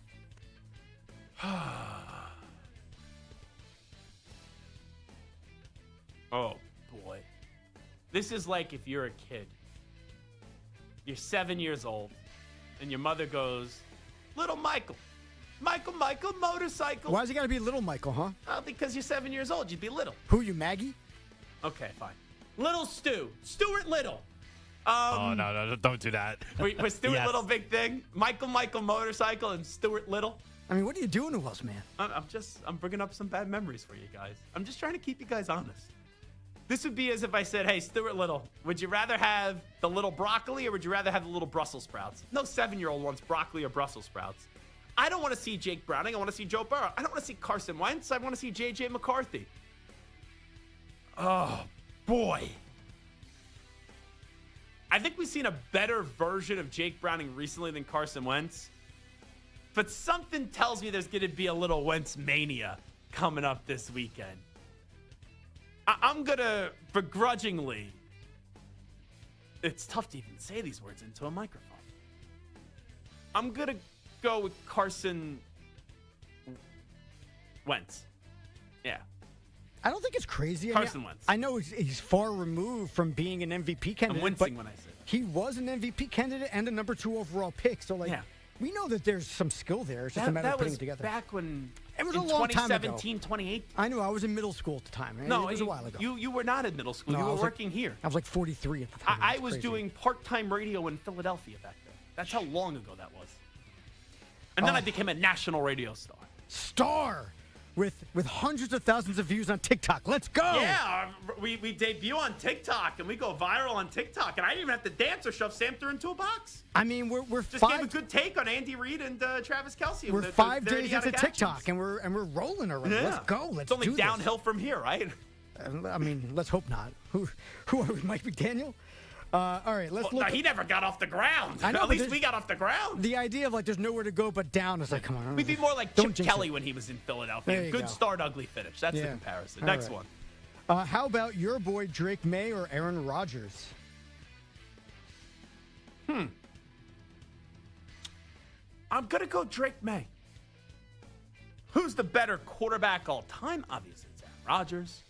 Drake May's career is just starting. Aaron Rodgers is one of the greatest quarterbacks of all time. But I like what I saw out of Drake May last week. And also, the Patriots, even post Tom Brady, they beat, I think it was with Bailey Zappi, a Pittsburgh Steelers defense. They have 2 victories without Tom Brady up against Bailey Zappi. I mean, up against the Pittsburgh Steelers. Bailey Zappi, I think, had one of them, and Mac Jones had the other. If memory served me right. So, yeah, I'm going to take Drake May, and I think Drake May is going to have a good season this year. They need him to be more aggressive. I like what I saw last week, how they moved him around more. And Aaron Rodgers, I think it's just going to be up and down. And I do believe, especially with some of their injuries, that the Patriots defense is going to be able to get after Aaron Rodgers now. So give me Drake May. I think this is the most interesting one of the weekend. We got 2 guys battling for the number 5 spot of quarterbacks in the NFL. That's Jalen Hurts or Matthew Stafford. This week only, I'm going Matthew Stafford. I think the Rams are going to win this week. I think this game is more important to the Rams because they lost that game in the postseason. They've talked about it a lot. The Eagles, I don't think they really need to be motivated that much. They know that they're going to be there in the postseason. So I think this game means everything for the Rams, and I think this game means everything for Matthew Stafford in this early part of the season. So give me Matthew Stafford this weekend. All right, 2 AFC South quarterbacks who are just not living up to what we expected. That's C.J. Stroud and Trevor Lawrence. Oh, boy. This is back to the Stuart Little. Hey, would you rather have Brussels sprouts or asparagus?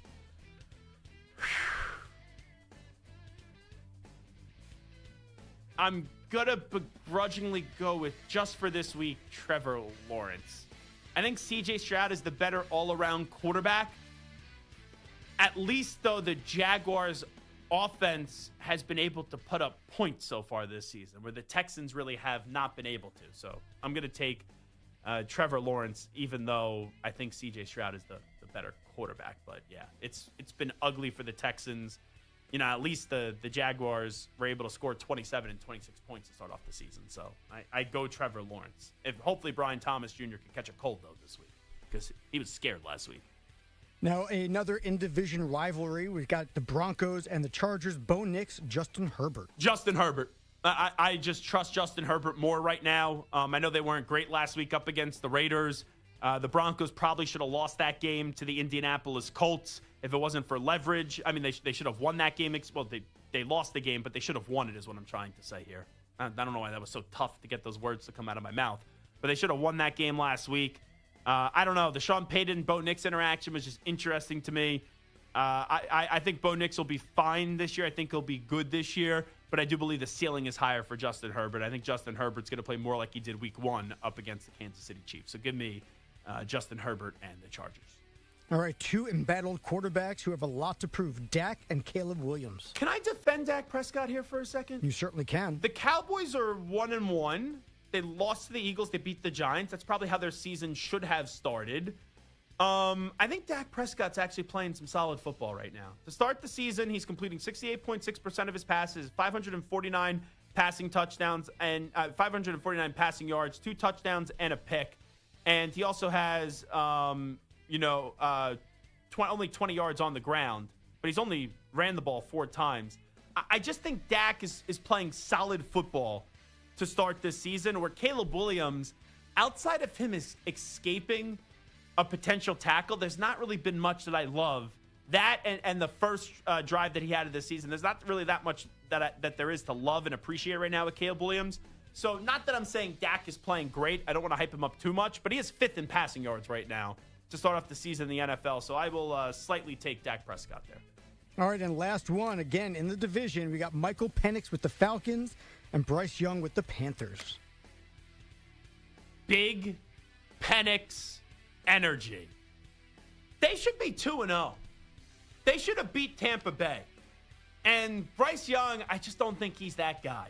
So I'm going to go with Big Penix energy and Michael Penix. It is the Zach Gelb Show on the Infinity Sports Network. We will take a break. We'll update you on the latest with Travis Hunter. And I'll just simply ask a question. We're only 2 weeks in. We're only 2 games into the career of Travis Hunter. Have the Cleveland Browns, have they already won the Travis Hunter trade? We'll get to that answer next. You're in a 5-minute break.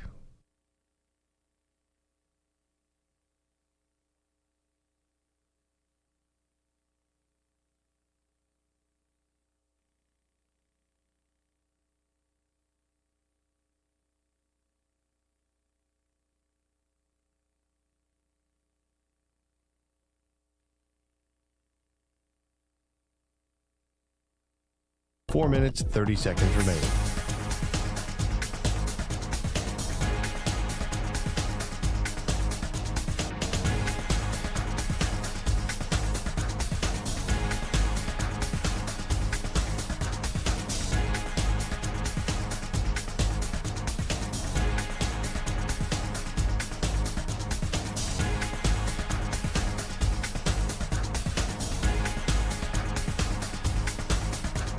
Four minutes remaining.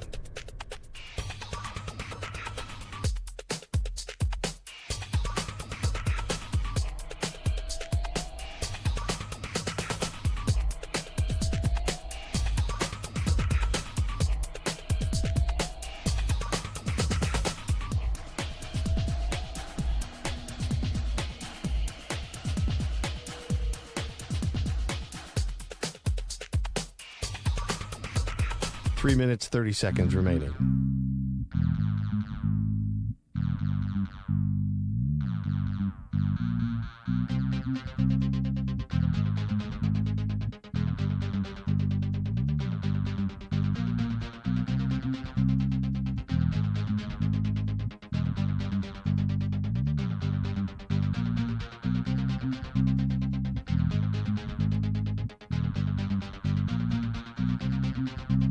3 minutes remaining.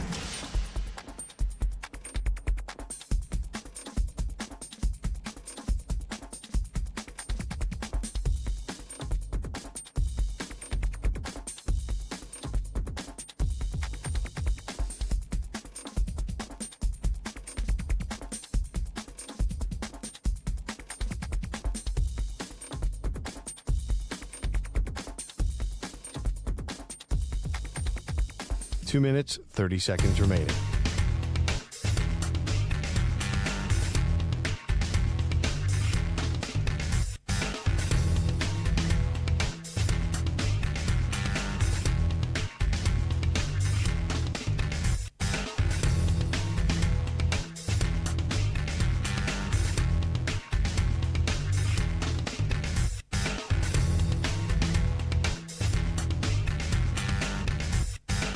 Two minutes remaining.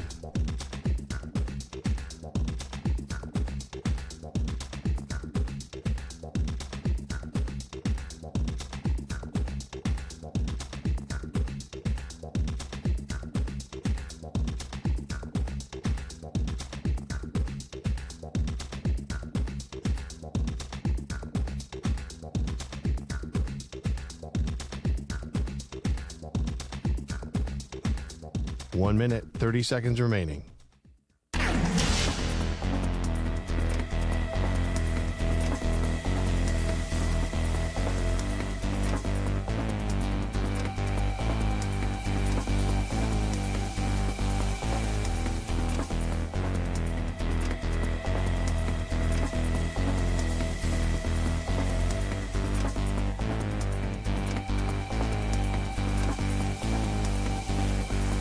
One minute remaining.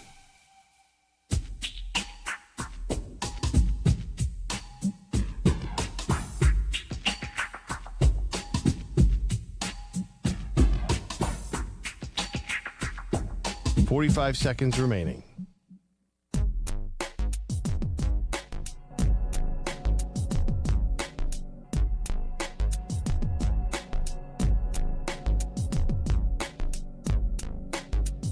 Thirty seconds remaining.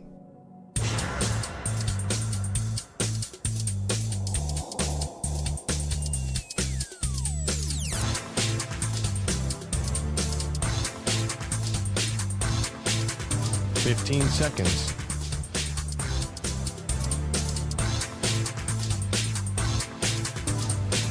Break ends in 5 seconds.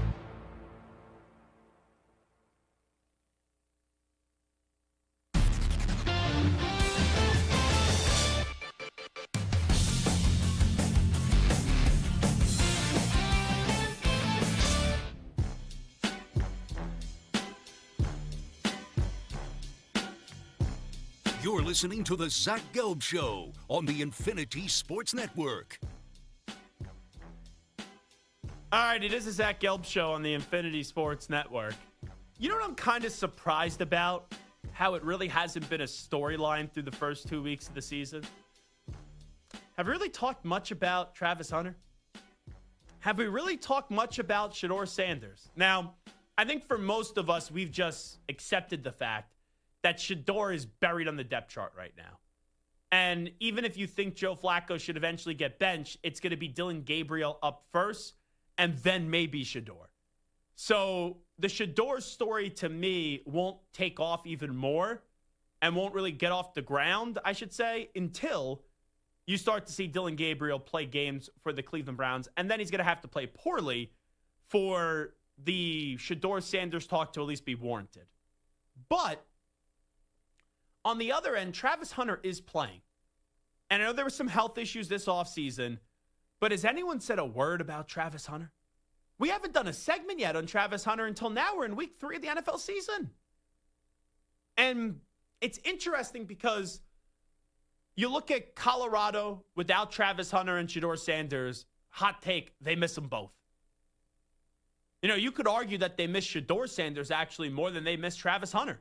Look at that quarterback situation right now in Colorado. Coach Prime doesn't know what to do right now. Salter, he was your starter. All right, then you put in week 2, Juju Lewis.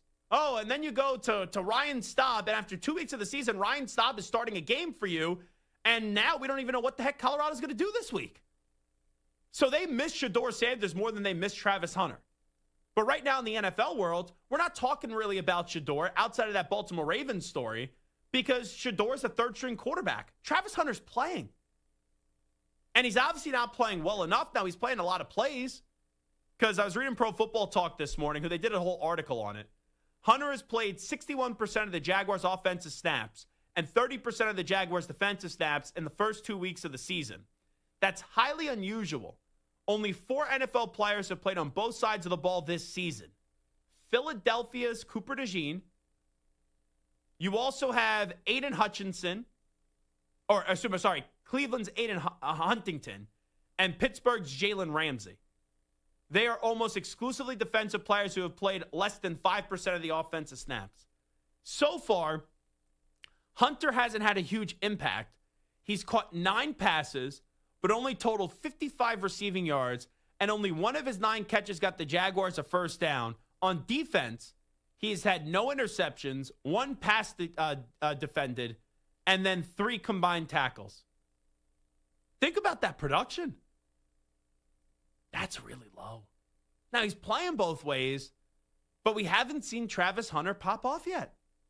So that trade ended up being pretty much, it was Travis Hunter for Mason Graham, for Quinshon Judkins, for Dylan Sampson, and then a future first-round pick.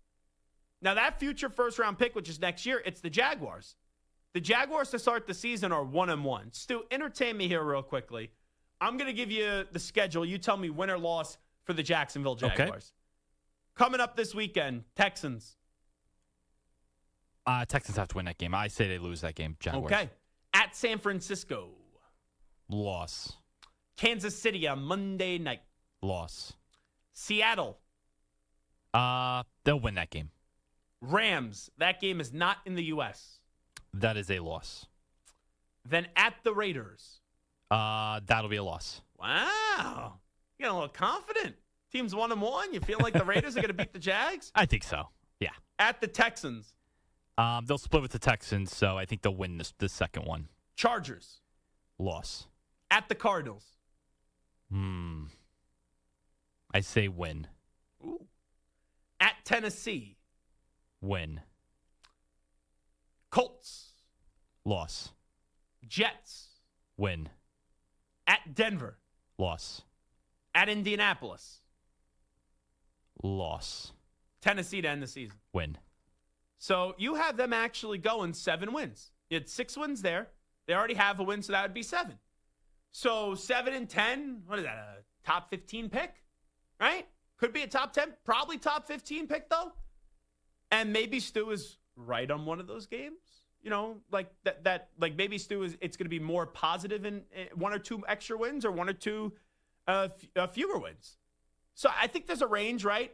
They're in that 5 to 9 win range. It feels like the Jaguars are probably a 6 or a 7 win team.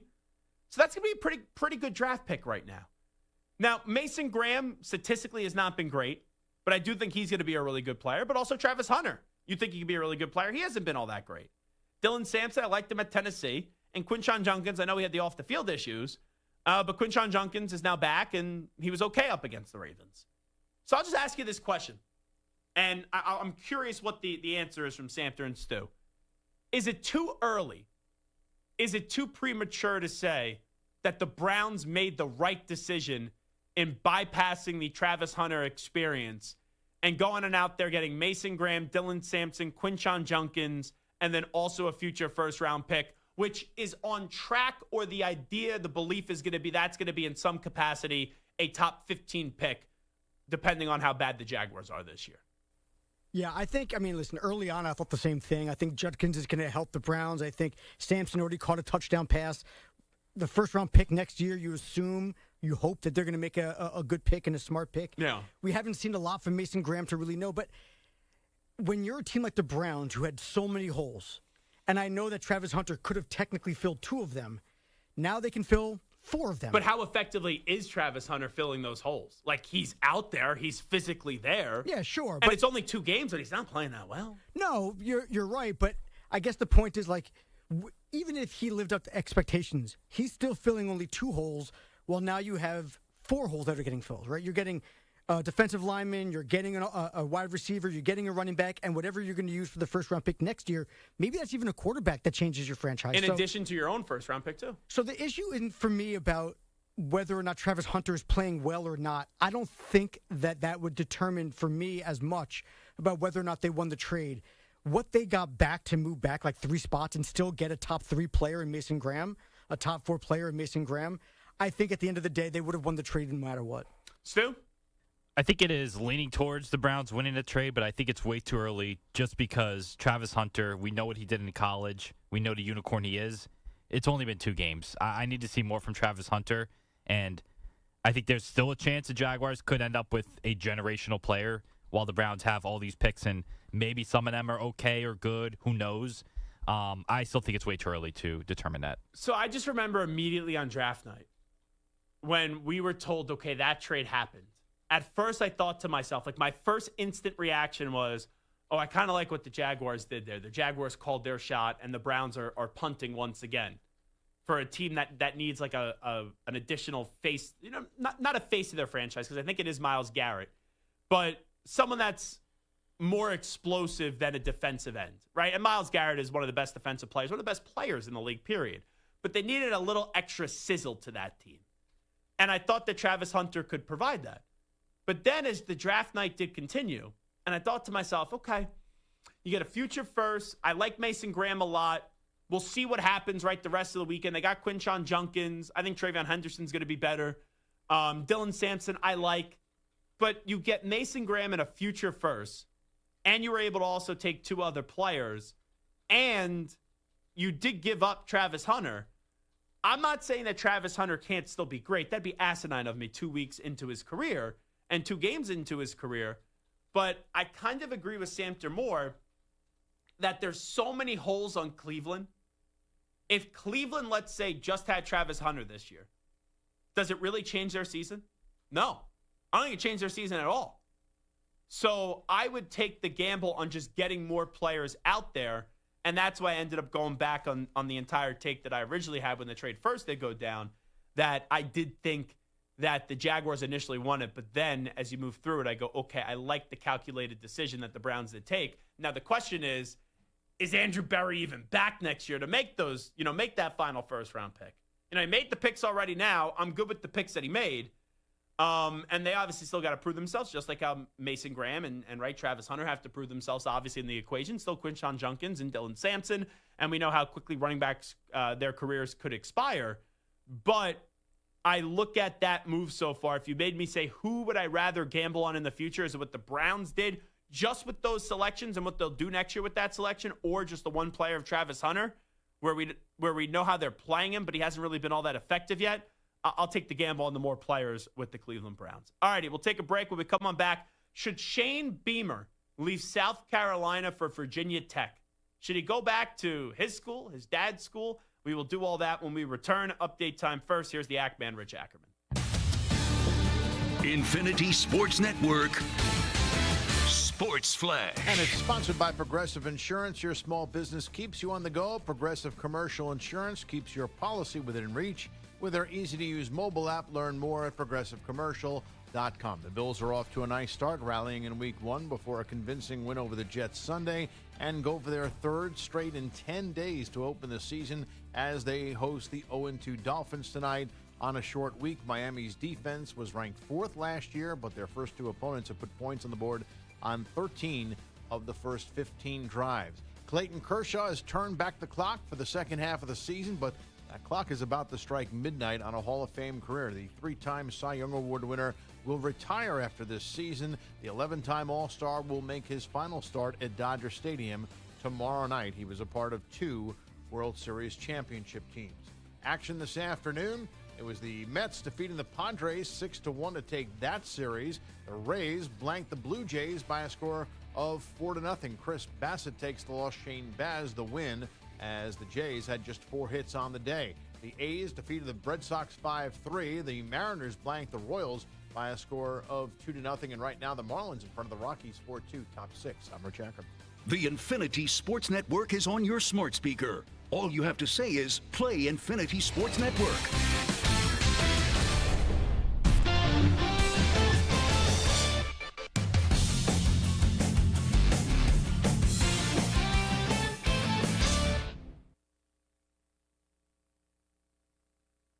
You're in a 5-minute break.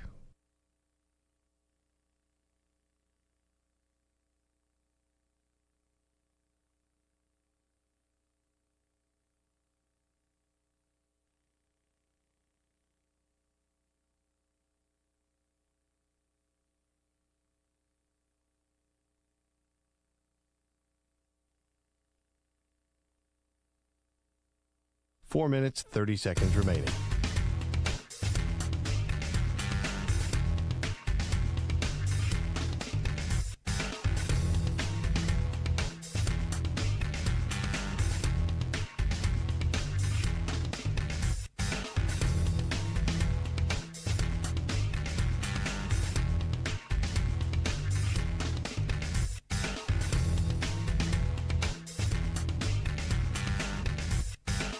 Four minutes remaining.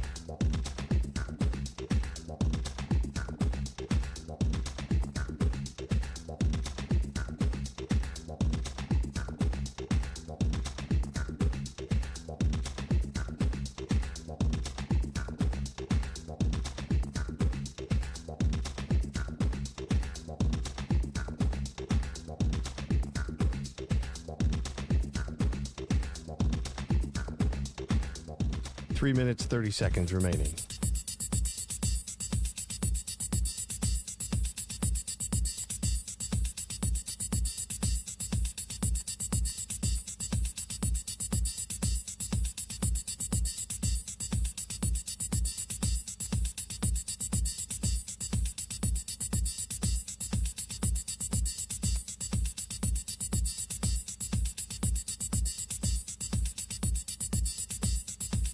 Three minutes remaining.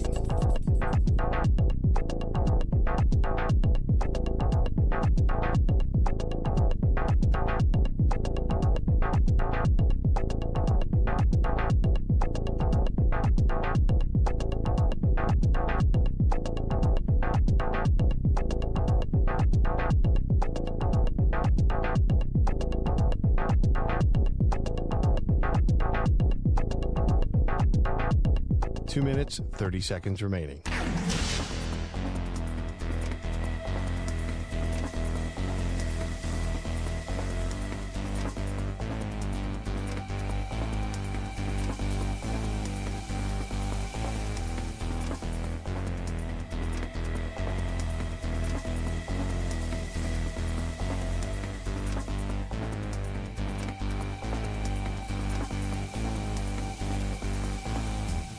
Two minutes remaining.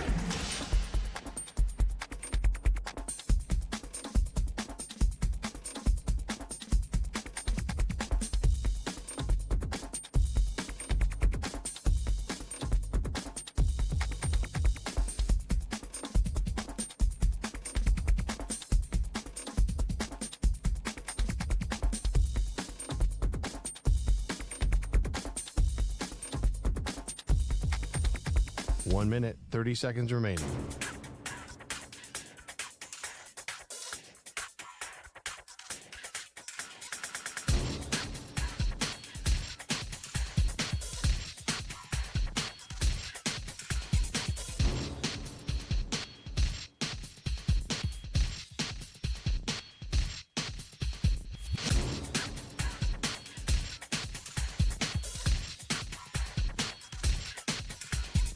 One minute remaining.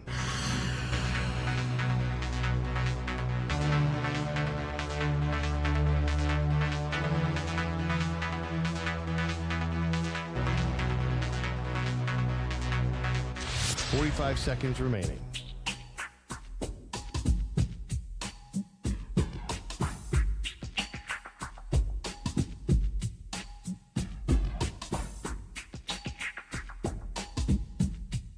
Thirty seconds remaining.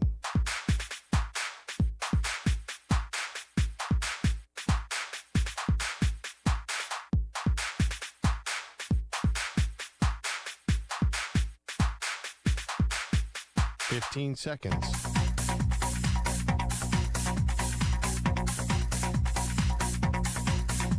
Break ends in 5 seconds.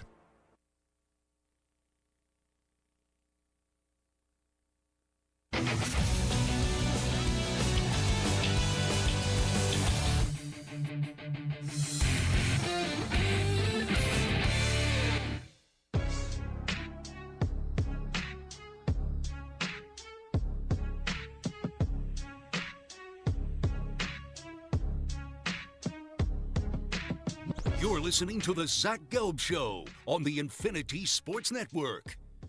All righty, this is Zach Gelb Show on the Infinity Sports Network. This portion of the show is brought to you by Ethos Life, the easy way to get life insurance in 10 minutes, up to $2 million in coverage with no medical exam, just a few health questions. Get your free quote at checkethos.com. Not available in all states. So Virginia Tech has a head coaching opening. Brent Pry has already been fired. They're 0-3. They got blown out by Old Dominion last week. And you also have UCLA that's open because Deshaun Foster, who is everyone's best friend in the media, I feel really bad for him, let me tell you, with how he treated the media out there. He also got fired because UCLA has just been such a disappointment. And you know what? I actually can't even say that they're a disappointment because I kind of expected them to be bad. And it never made sense to me why Nico Iamaleava elected to transfer out of Tennessee to go to if he ended up at UCLA. Like, if you told me you went to Notre Dame, different story. You ended up at UCLA where the year prior, the coach basically had to introduce the school as if they never existed before last season. And has Tennessee really missed Nico Iamaleava? No, they blew the game up against Georgia. They should have beat Georgia. But Joey Aguilar right now looks pretty damn good as a quarterback.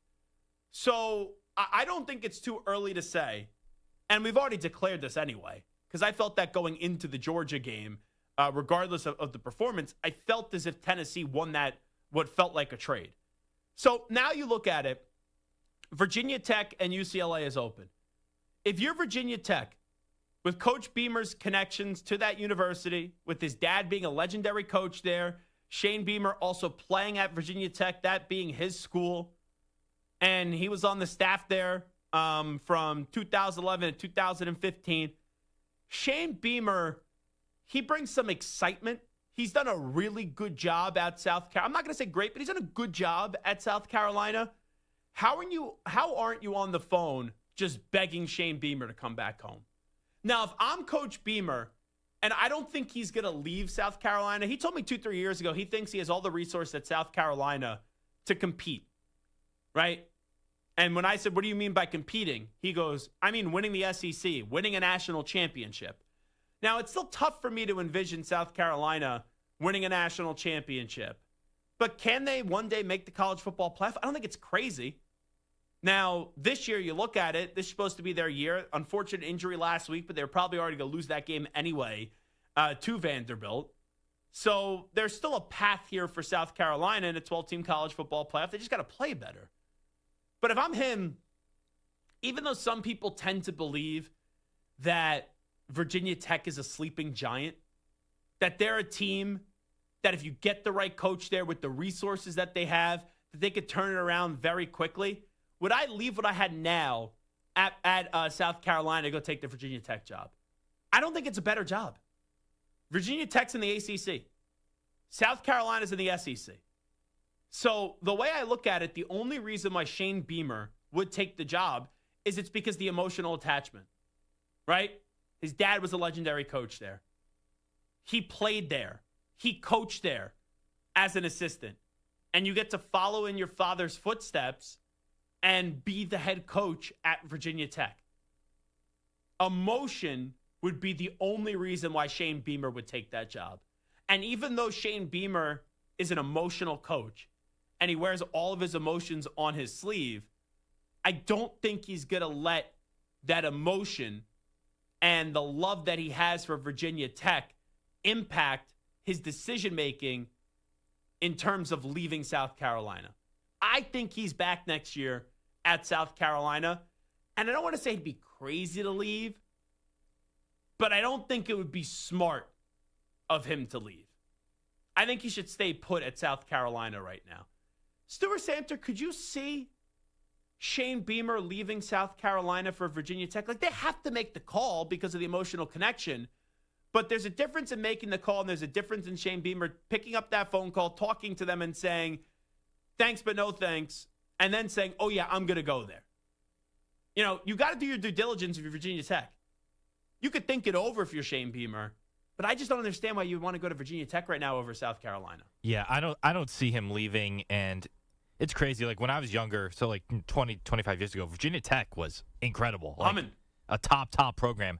it's obviously different now. It's been 15, 20 years since they were on that level, and they've had some good years, sure, but that conference has been dominated by Clemson, Florida State, obviously when they had Jimbo Fisher. I don't know. It just doesn't seem like the same Virginia Tech. He'd only be going there, I feel like, just because his dad was there. Yeah, and you kind of look at it. It's a good point that you bring up, Stu, because at one point they were humming, and we all know how great of a coach Frank Beamer was when he was there. But there's certain schools where you start to chase the back years, right? Like Miami has been chasing getting back, even though they're off to a good start this year. Nebraska's in that right now. Matt Rule's trying to bring them back, and this is a big weekend to declare that you're back. Like, there's just certain schools that they were so good so many decades ago, right? We had that conversation with Texas. Now it feels a little bit different with Texas, what they've done the last 2 years, where you have these brands. And is Virginia Tech an iconic brand? No. But it was a really, really good brand. And it's been so many years since Frank Beamer was the coach there, 2015. And you had Justin Fuente, who was there. I think he came over from Michigan, if memory serves me. Memphis, if memory serves me right. And then that didn't work out, even though he got off to a good start, 10-4, 9-4, and then it was 6-7, 8-5, 5-6, and then they got fired after being 5-5. But Brent Pry coming over for the James Franklin tree, right? It's, solid coach, up and coming coach. 3-8, 7-6. Last year was supposed to be their year. They were 6-7. Drones never got off the ground. And then Brent Pry this year was 0-3, and now he's gone, and Philip Montgomery is going to be the interim coach. So I think that they are now in that category where they're chasing what they had for all those years with Frank Beamer. And if I'm him and you're Shane Beamer, you would have the support early, right? You would be a god early. You would have so many people that would come back and, right, would spend money, and they have good resources right now at Virginia Tech. But it's going to take some time. And I do think, right, when when you're coming back home and who your dad is as a legend, it's not directly like Scott Frost going to Nebraska. Remember when Scott Frost, right, leaves UCF and goes to Nebraska, and it's okay, the golden child's coming on home. Like, Shane Beamer's not the golden child. Well, I guess he could be the golden child in this case because he is the son of the legendary coach, but you know how that is usually meant. So it's not direct comparison to Scott Frost, but if I'm Shane Beamer, since you already have the established job, I would kind of look at what happened at Scott Frost, and you have so much love for Virginia Tech, and you have so much love for your dad. If it doesn't go well in the first 2-3 years, do you really want your image of that school and the memories that you have of that school to kind of be taken away in terms of the last taste in your mouth is going to be extremely bitter? Because Scott Frost is a legend at Nebraska as a player. Have you heard him speak about Nebraska lately? I learned not to take the wrong job. He's clearly bitter. It clearly has impacted what he did during his playing days in his mind, and now how he views that university in Nebraska, because it was so rancid when he was a head coach. And I think Beamer would do better at Virginia Tech than Frost did at Nebraska. It's a low bar, but I think Beamer would be able to clear that. But I think that's another thing where you have such fond memories, and a lot of them are your dad memories and good memories that you had with your dad. I know it'd be cool to do it, but why leave something right now that you may never win a national championship, you may never win the SEC at South Carolina, but it's been working for you. So that's why I wouldn't leave if I'm Shane Beamer. How about yourself, Samter, with all those emotions? The only thing really for me is that, yeah, you can probably recruit better at South Carolina, but the competition in the SEC is so intense. Yeah. That, like, I mean, you could be the fifth best team in the SEC, make the playoffs and make a run, but if you can recruit at Virginia Tech and just like, but you can kind of do what Dabo did at Clemson for a little while, or Florida State, Miami with the ACC. If you can kind of dominate the ACC, if you can be the big fish in a smaller pond, once you win the conference, then you have automatic bids into the playoffs. You have easier runs, like, you're facing off against the Virginias, and you're facing off against some of these, like, not as qualified teams in the ACC. But here's my thing, and it's only a 1-year sample size, extremely small sample size. The ACC did have 2 playoff teams last year. They had 2. That was a fluke, though. But I'm saying they had 2 playoff teams. So that's a reason why, all right, Virginia Tech's in the ACC, why you would say, okay, there 2 playoff teams got in. I do agree with you. In most years, the ACC in a 12-team format's going to get one. When they go to 16, you'll probably be guaranteed 2, unless if they go to that format where there's not going to be guarantees outside of the Power 5 conference champs getting in, the Power 4 conference champs getting in, a G5 school getting in, and and so on, right? So if you go to that format where 2 teams get in, okay, that could be the norm. But the point I'm making here is Clemson won the ACC last year. Clemson's already established brand. Did they win a playoff game? No. SMU got in a year where the ACC had 2 schools. Did they win a playoff game? No. And Clemson ran into Texas. And you had, in the other matchup, Indiana was at Penn State. Oh, no, it was, who's the school that I was just talking? SMU had to go to Penn State. And that game wasn't close. So that's the thing to me. Just because you get in, there's easier access to the playoff. Don't get me wrong. But it doesn't mean that you have a better chance to win a national championship. And I just don't, outside of the emotional connection to Virginia Tech, I don't have the football yeah, it is tougher at South Carolina in terms of winning than it is at Virginia Tech. Because you're in the SEC. But being in a big boy job like that where you have been good, not great, you've been good. I just don't walk away for that from an emotional connection for something that isn't even a guarantee that you'll win the ACC, isn't even a guarantee you'll dominate the ACC, and even if you do win the ACC, it's not even a guarantee that you're going to win a college football playoff game. So the more and more this goes on, and the more and more I talk about it, I really just think it's the emotional attachment is the only reason why he would take it. And I don't think he's going to make an irrational, just emotional decision here. And, right, who could crush him if he goes, oh, this is what my dad built? You know, I can't crush him for it, but it just doesn't make sense to me. All righty, we'll take a time out. It is the Zach Gelb Show on the Infinity Sports Network. When we return, we'll update you some of the biggest stories in the world of sports with some audio. We will get to a news brief next. This is the Zach Gelb Show.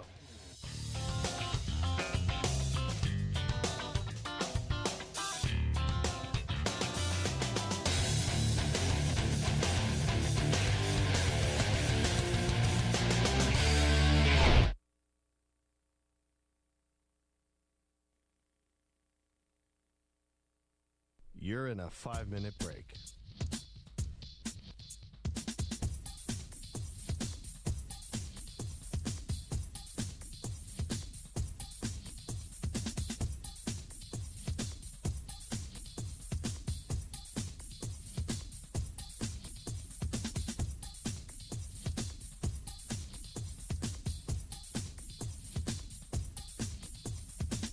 Four minutes, 30 seconds remaining.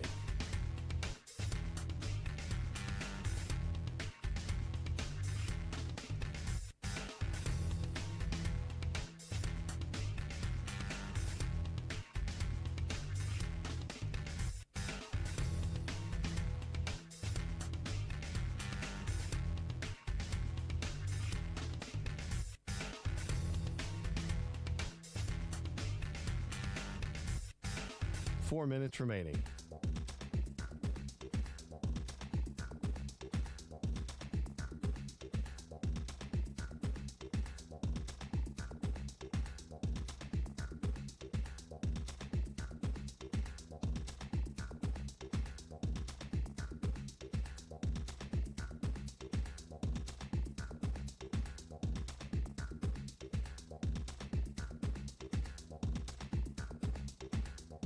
Three minutes, 30 seconds remaining.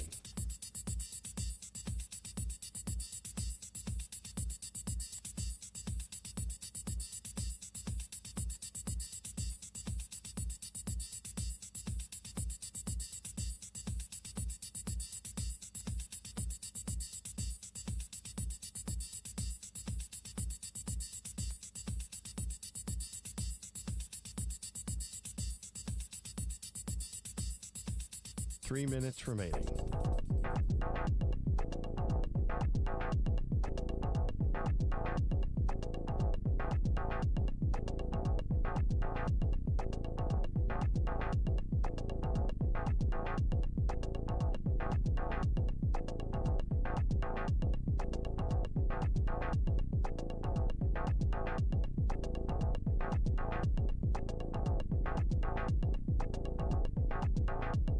2 minutes, 30 seconds remaining.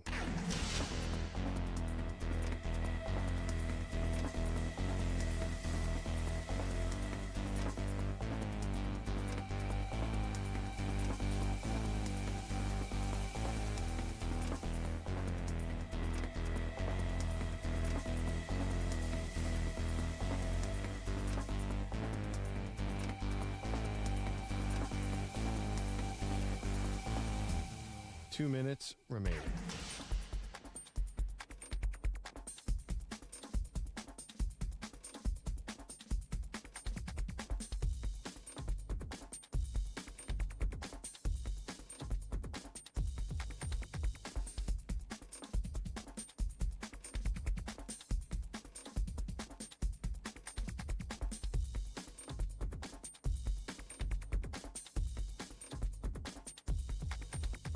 One minute, 30 seconds remaining.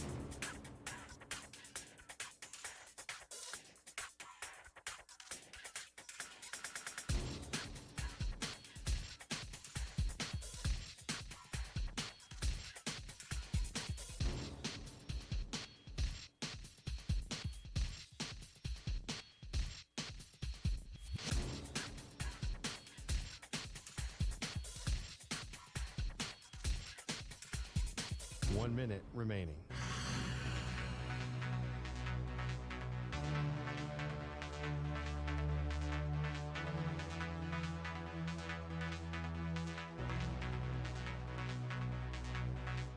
Forty-five seconds remaining.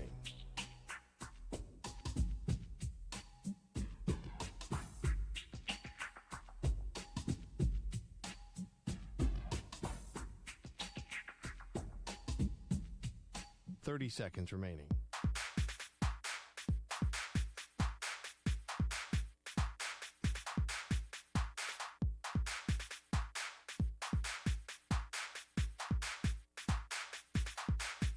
Fifteen seconds.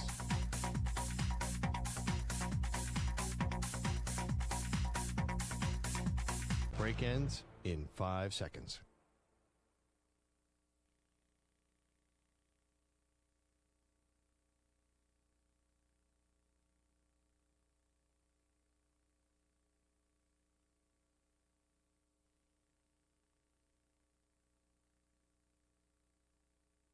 To infinity and beyond. He's live. He's nationwide. This is the Zach Gelb Show.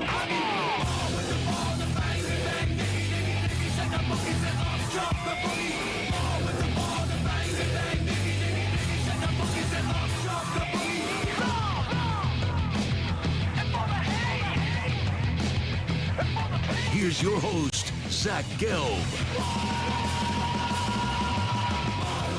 Alrighty, hour number 3 of our radio program. Stu and Samter, I need some betting advice here. Oh, no. So I'm in the company's survivor pool. Are you guys in the company's survivor pool? I'm into one Marash runs. That's the company survivor pool to me. Samter, you're not in on that, right? No, I'm in a different survivor pool. Okay. So I have 2 entries in the survivor pool. In entry 1, I've taken the Eagles and the Ravens. Week 1 win, week 2 win. In entry 2, I put the Bengals and the Cowboys, week 1 win, week 2 win. So earlier in the week, I put the Green Bay Packers to get a victory up against the Cleveland Browns. I have no second thoughts on that one whatsoever. But for some reason, I woke up today, and I'm thinking to myself, I've already picked, and I could change it. I picked the Seahawks over the Saints for this week. And I don't know why. I just get a feeling today that that's a pick I shouldn't do. What are you laughing about? Did you have the same thought? I have 2 entries, and the Seahawks are one of mine, and I've been back and forth about changing it. So I have the exact same thought that you have about them. I don't want to change it because then I know that the Seahawks are going to win and whoever I change it to is going to lose. But how don't I put Buffalo in there tonight? Buffalo's going to beat the Dolphins, right? Sure, but the whole point of a knockout pool is to save some of the better teams for later in the season. So, it's about matchups. The Seahawks are home. Yes, but a 30-second – well, Bills are home too. A 30-second timeout here, though. In that entry, it's entry 2. So I picked the Bengals, who who's going to feel good picking the Bengals again this year now with Joe Burrow no longer quarterbacking? And Carson Wentz. Well, Jake Browning. No, but they're facing Carson Wentz. But sure, but you're going to pick them in a survivor pool? Would you pick the Bengals this week in a survivor pool up against the Vikings? I'll take Jake Browning over Carson Wentz, yes. But you would. So, fine. Then in your survivor pool, do you have money on? Put that then this week. That makes sense, right? Well, no, I mean, exactly. You're not going to take them. I would. Why? That's an ultimate 50-50 toss-up. Yeah, I mean, listen, that wouldn't be my first pick, but I would be comfortable taking the Bengals if I had to. Just say that was it. You'd be comfortable. How could you be comfortable at either of those teams? You're comfortable? Yeah, Jake Browning has done fairly well for the Bengals. We haven't seen Carson Wentz play in like real football in a long time. Yeah, I can't be comfortable picking the Bengals. And then the Cowboys, maybe there's another matchup where you find them this year, but I think I have two picks right there that are two good picks to have. And then this week it's like, okay, it does feel like I could go with one of the bigger teams this week. So you know what? That Seahawks one, I got remorse. And is there any way the Bills lose tonight? No. Oh boy, that means that the Dolphins are going to win tonight. Well, hold on, we're not Hickey. Ask Hickey. I don't know. You have some mushes too. Like what? What? Name one thing I've mushed. The Kansas City Chiefs. You started rooting for them. They started looking vulnerable last year. First of all, I started rooting for them 2 years ago. They won a Super Bowl and went to a second one. Arizona State, you paraded around with your jersey after week one, and they lost won the in Big week 12 2. last year, and they almost went to the semifinal. But you wore the Arizona State jersey after week one, after beating some irrelevant school. You started walking around with you peacocking around the studio, and they lost to Mississippi State. Then the Jets, you treated Justin Fields' performance as if it was a victory. No, they I didn't. lost You gave him a stud. Yes, I gave him a stud because it's an individual award. But you walked around here like they won the game and the Jets are going to be this great team, and then Justin Fields gets hurt in a game where he was horrible. I'm just saying, you're not to the level of Hickey, but there is a little power with you. There is something with the Samter sauce that's going on right now, and I don't know what's going on. I think you're looking at it from whatever angle you want to look at it from. I started liking the Chiefs. They won a Super Bowl and then went to a second one. My team, ASU, won the Big 12 in their first year with the Big 12 and Boston, almost should have beaten Texas to go to the national championship semifinal. How did semifinal. Boston University do this year in hockey? Didn't they lose a big game? We lost the national championship game. But we also went to the national championship game. Who did we beat in the Frozen Four? Penn State, right? Penn freaking State. All right. And then we lost the national championship to the number one team in the country. Though. You're supposed to win it all every year. You BU. First of all, we were like the number 8 team in the country. We lost the best team in the country. We lost the team that was like number 1 all year long. History-wise, though, you are BU. I'm just saying. Yeah. I'm not ready to declare you a full mush yet. My teams did well. My Chiefs went to the Super Bowl. My BU Terriers went to the national championship. Mm-hmm. And my ASU Sun Devils should have been in the semifinals if it wasn't for a 4th and 18 overtime Hail Mary toss by Quinn Ewers, a 7th-round draft pick by the freaking Colts. Did he get drafted by the Dolphins? Or whoever. I don't even care. Yeah, it was the Dolphins. Doesn't matter. He's not gonna play tonight anyway. Okay. Can I just monitor something? I'm not declaring you a full-out mush yet. I'm just saying you have some Hickey-like qualities. This week, you wore an Arizona Cardinals jersey. The Cardinals are 2-0. They play the 49ers this week. There's a chance Brock Purdy's going to be in. There's a chance it's going to be Mac Jones. Yeah, but that should be a loss. Okay. You think it's going to be a loss? I'm just saying. I'm not saying that I think it's going to be a loss. Maybe you're not a mush but in it terms should of, be a loss. Let me clarify something. Maybe you're not a mush in terms of your predictions, but the teams you start to support, when Samter jumps on the bandwagon, I'm just saying, walking around here. Oh, look at the Yankees. Oh, they're in the World Series. Aaron Judge drops the ball. Arizona State, you wear the jersey, they lose my to freaking Mississippi baseball team State. was in the World Series too. How am I a mush? My teams are all winning. Because you're not listening. You're not listening. When you really start to get obnoxious and arrogant with it, then they immediately lose. I'm just saying. All right, I can accept that. All I'm doing is saying. The one thing I will say, though, I forever, my whole life in sports, have had a jersey curse. Every time I buy a jersey, I bought a Lavernius Cole's Jets jersey, he left the next offseason to Washington. I ripped the name Coles off the back because there were other 87s. He came back to the Jets. I got a Vilma jersey. He left for the Saints. I got a Sanchez jersey. No, whatever. He ran into a butt. Yeah. I got a Matt Leinart jersey for the Cardinals. That didn't work out. So every jersey that I've gotten has always backfired on me, which is why I'm not getting an Aaron Glenn jersey right now. So maybe the issue is that when I wear a jersey, I jinx the team. Yeah. I can go with that because that's true. Now, Stu, I got to ask you a question because you've probably bought a lot of jerseys for a lot of players that have broke your heart. Yes, mostly Raiders. I have so many Raiders jerseys that are just useless now, but yes. So in my Patriot fandom, I'm looking for a new jersey. Okay. So I loved Mike Vrabel as a kid. So the Patriots, when he became the coach, they made a ton of extra Mike Vrabel jerseys. I got the jersey. I remember you telling me this. It was not, the quality wasn't good or something. Yeah, I just didn't love it. Like the way that they remade my favorite are the old school red or blue Patriot jerseys. The way they remade in the 2025 version, the Mike Vrabel jersey, I just didn't love it. They're expensive. They're like $150. So I said, I'm just going to return it. So I have a Brady Super Bowl jersey. It was the Malcolm Butler Super Bowl. I did not steal that one. I know Brady's jersey got stolen. I bought mine from China. Best $25 I've ever sent. I have a Willie McGinnis blue jersey. I have like an old school blue Patriot jersey. I have a Matthew Slater jersey. I got to start wearing that more. That's kind of like bad. I love Matthew Slater. I have a red Vince Wilfork jersey. I have two. When they played, it was their jerseys, right? They're blue, but they're not the Pat Patriot blue. I have Teddy Bruschi and Rob Gronkowski. Those are the jerseys that I bought other jerseys in my life, but those are the ones that I have that still fit and that I still will wear from time to time. So I kind of need now like a modern day jersey. And I'm looking around the Patriots. A little early for Drake May, right? Yeah, I would agree. Christian Gonzalez, very good, but first year couldn't stay on the field. Second year was a stud. This year hasn't played a game yet.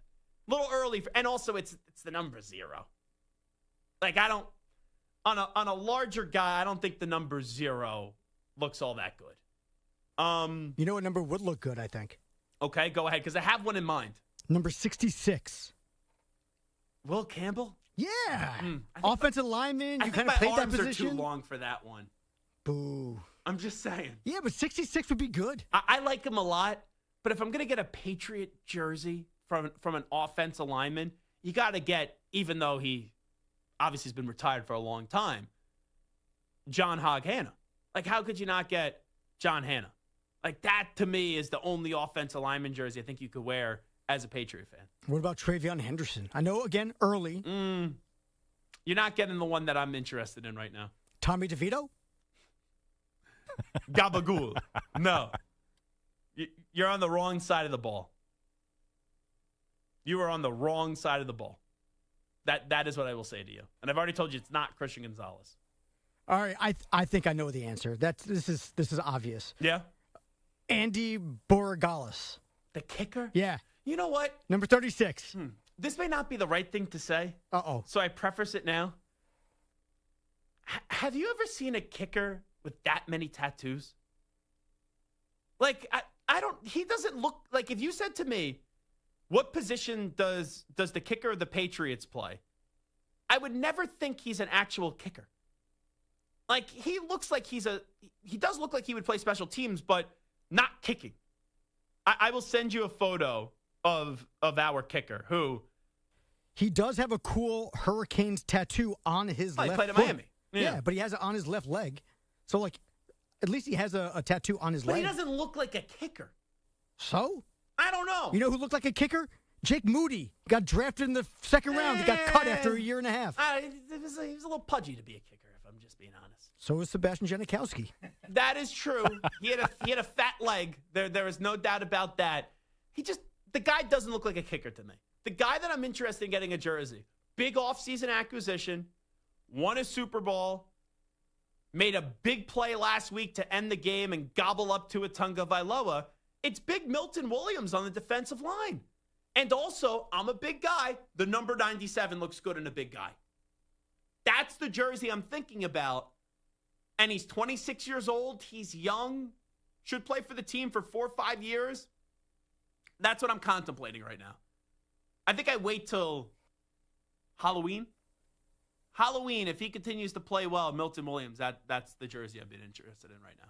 I mean, you say Drake May, Trayvon Henderson are early. Milton Williams is early. At least Drake May has a year and 2 games under his belt. But that's just with the Patriots. He's early for the Patriots, but Milton Williams won a Super Bowl last year with the Eagles and played really well. Right, but if you're getting a Milton Williams Eagles jersey, fine. But a Milton Williams Patriots jersey, you don't know if he's going to pan out. It's been 2 games. Wait.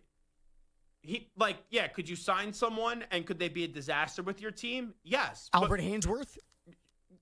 Come on. Albert Hainsworth was with Washington. They brought him here after he got cut. Sure, but I'm saying Milton Williams is a more established player right now than Drake May. He's more established. He's done more in the league than Drake May. So the long story short here, I don't know if I could buy a Patriot jersey yet. I don't know if I could buy a current player jersey yet. But by October 31st, and I have a man crush on Milton Williams right now. If he keeps on playing the way that he's playing right now, November, by Thanksgiving, I will have a Milton Williams jersey. If by October, because you got shipping and all that stuff. But by October 31st, if he is really still playing well, I think I'm going to buy a Milton Williams jersey. Now, as a Raiders fan, how long do you think I have to wait to get either Bowers or Genty? I think after the year that Bowers just had, I think you could get him right away. He had one of the greatest tight end seasons that we've ever seen. Yeah, Genty, you might want to hold off. Dude's averaging 2.6 yards a carry. And you know what? It's really not my belief in Genty. It's more so that line Bowers sucks. Oh, the line. Yeah. Oh, would you get a Robert Gallery jersey too? No, jeez. Yeah, that would be. I've had some bad ones. Luckily, I didn't have Gallery, but I had, Jamarcus. I had Jamarcus. Oh boy. I had Randy Moss for the 1 year that we ruined him. Cleveland Farrell. No, I had Michael Huff. I had Damon Arnett. No, I had Darren McFadden in there. Did you get a Darius Hayward Bay jersey? I did, yes. Yeah, I could see Stu getting a Speedster, Darius I was Hayward like, this Bay. guy's going to be so fast and so good, yeah. Any other? Who are the jerseys? So you have a Max Crosby jersey right now. What are some other jerseys that you purchased? Anyone else? So those are the bad ones. I mean, I had Warren Sapp too when they got him. Oh wow, you hate the show. I guess I do. You should have known at the time he was going to walk up the show with us and not even shake my producers and Michael Santer's hand. You get a Barrett Robbins missing the Super Bowl jersey? Oh, that's not nice. That's not nice at all. That's not nice. Whatever, he missed the Super Bowl. You had a Rich Gannon jersey, right? I had Rich Gannon. I had Charles Woodson. So those are the good ones. Tim Brown I didn't have, no. Jerry I didn't have. Okay. All righty. This is Zach Gelb Show on the Infinity Sports. By the way, just real quick, back to my jersey jinx. Mm-hmm. I bought 2 soccer jerseys last year. Oh, yeah. Wrexham, Paul Mullen, off the team. Brentford, Brian Buemo, off the team. I have a jersey jinx. Okay. So as I just said, I think it's when Samter hitches the wagon to someone. Maybe it's not a mush in terms of I think this team's going to win and then they lose. But when Samter starts to really hitch his wagon to a team, they then immediately lose. It's just something to monitor. There's enough evidence out there. I've been making my hypothesis on this, and really the Cardinals are the last test. If the Cardinals lose this week to the 49ers after you wore a Matt Leinart jersey, well, that's even more evidence because you got a Matt Leinart jersey, and then he went from a Heisman Trophy winner to a bum. I think we could start to declare that Santer, if you're a player in the league, you don't want him getting your jersey. First of all, who says that Matt Leinart is a bum? Alexa and a commercial? Yes. Yeah. But let's actually ask the question. Let's also remember the last team paraphernalia that I had in this studio wasn't a Cardinals jersey. It was a Patriots backpack yesterday. But here's the thing. Drake May, beware. But here's the thing. Drake May, beware. You gifted that backpack. So I don't think it was in your possession long enough to mush the team. I'm just saying. We'll see. Or I'm praying. Long story short, and maybe I am going to regret this, I have changed this Survivor pick this week. I'm going Green Bay in one, and I'm going Buffalo in the other. I don't know, man. Now I'm starting to have remorse here. Maybe Mike McDaniel's really going to make me shut up tonight. Real quickly, then we'll get to News Brief on the other side. So Lane Kiffin was praising John Summerall, the Tulane coach. We had that audio? Oh, play that audio. Just go ahead before I just end up reading the quote. Go ahead. When you bring that up, told his staff yesterday, I said, I feel like going to be in head coaches meetings in the conference. I think our first one's January with Coach Summerall. So it's funny you bring that up. Yeah, I just think his teams are really disciplined. They play really hard. They tackle really well. And he's got a really good fundamental defensive system, and he wins. So Ole Miss does play Tulane this week, and I think Lane Kiffin is on to something. Because I had a tweet, and this was on September 16th. So this was, 2 days ago? Or actually, no. I actually had this earlier than that. It was on September 16th. Where we was talking about Shane Beamer. I said, you have to try for Shane Beamer. We're talking about the Virginia Tech job and the UCLA job. I don't see him leaving South Carolina, but maybe the emotional attachment to Virginia Tech makes it a possibility. Long shot, though. Alex Golesh should wait. He's at USF. Gruden's name should be speculated. My early prediction for Virginia Tech is Pat Fitzgerald. However, I did also write, if the Gators can't get a current Power 4 coach, and I know Pat Fitzgerald's not a current coach, I would also try for Glenn Schumann. He would be first up on my list. Then John Summerall would be second. And then my third call would be Alex Golesh. Would have zero problem, though, if Golesh got the Gators job. So those are two tweets that I ended up having. And I'm looking at this now. Kiffin saying, I feel like he's going to be in SEC meetings.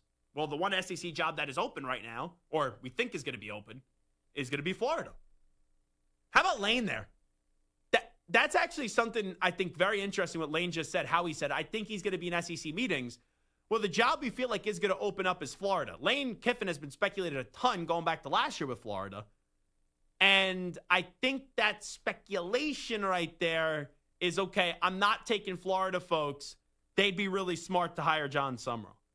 So if you couldn't get a non-Power 4 coach and there's an opening there, like an acting Power 4 coach, like Gruden's name will be thrown out there. But I really think some names to monitor here. Glenn Schumann is the defensive coordinator at Georgia. John Summerall, who is an acting coach, but not at a Power 4 at Tulane. Alex Golesh, acting head coach, but he's at USF.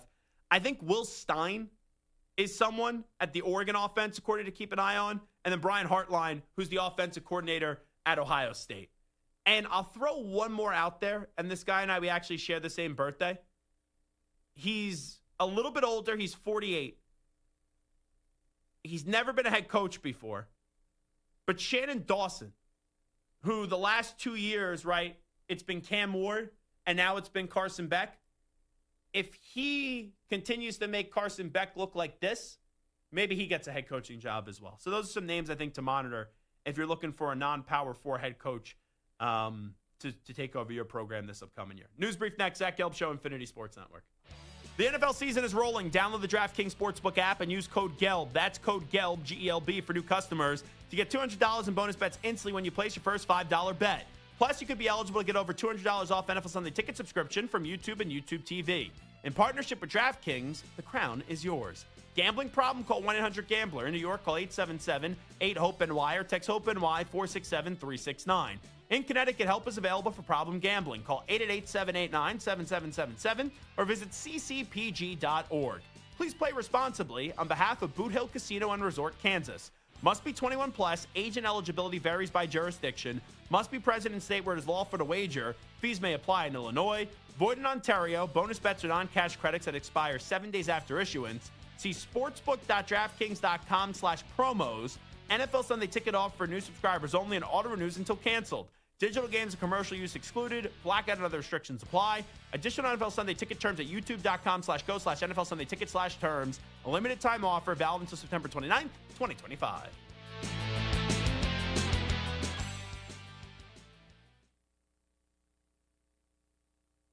You're in a 4-minute break.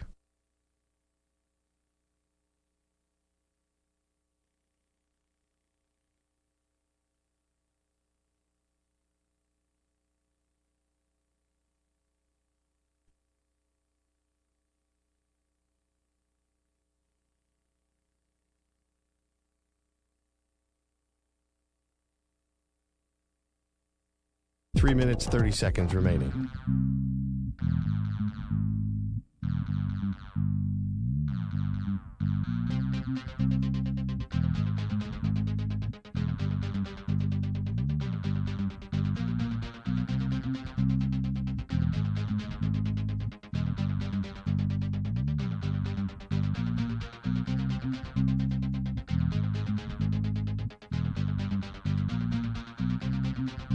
3 minutes remaining.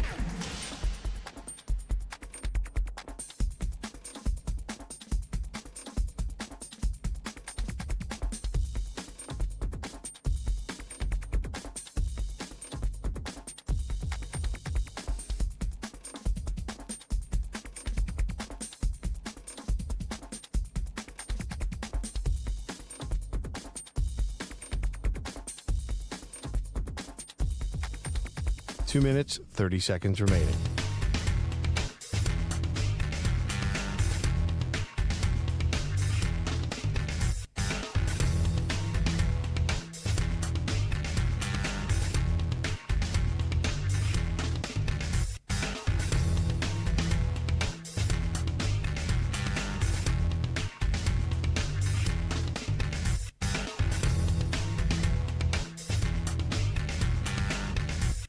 Two minutes remaining.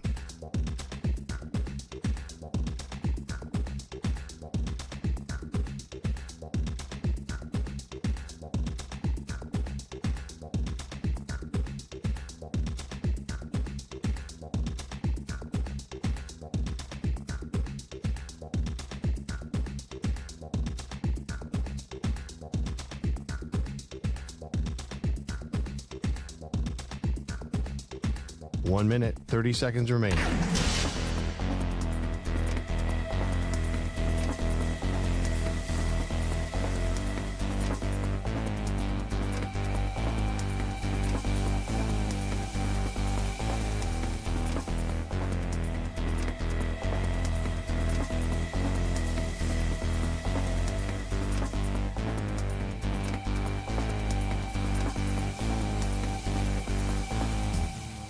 One minute remaining.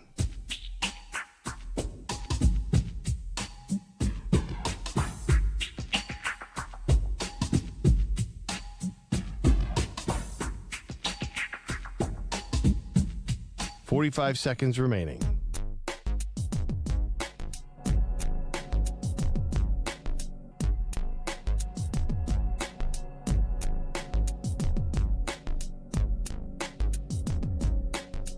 Thirty seconds remaining.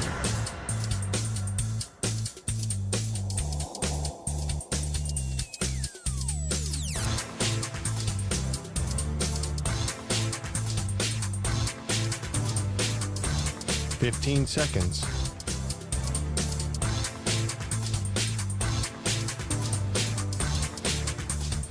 Break ends in 5 seconds.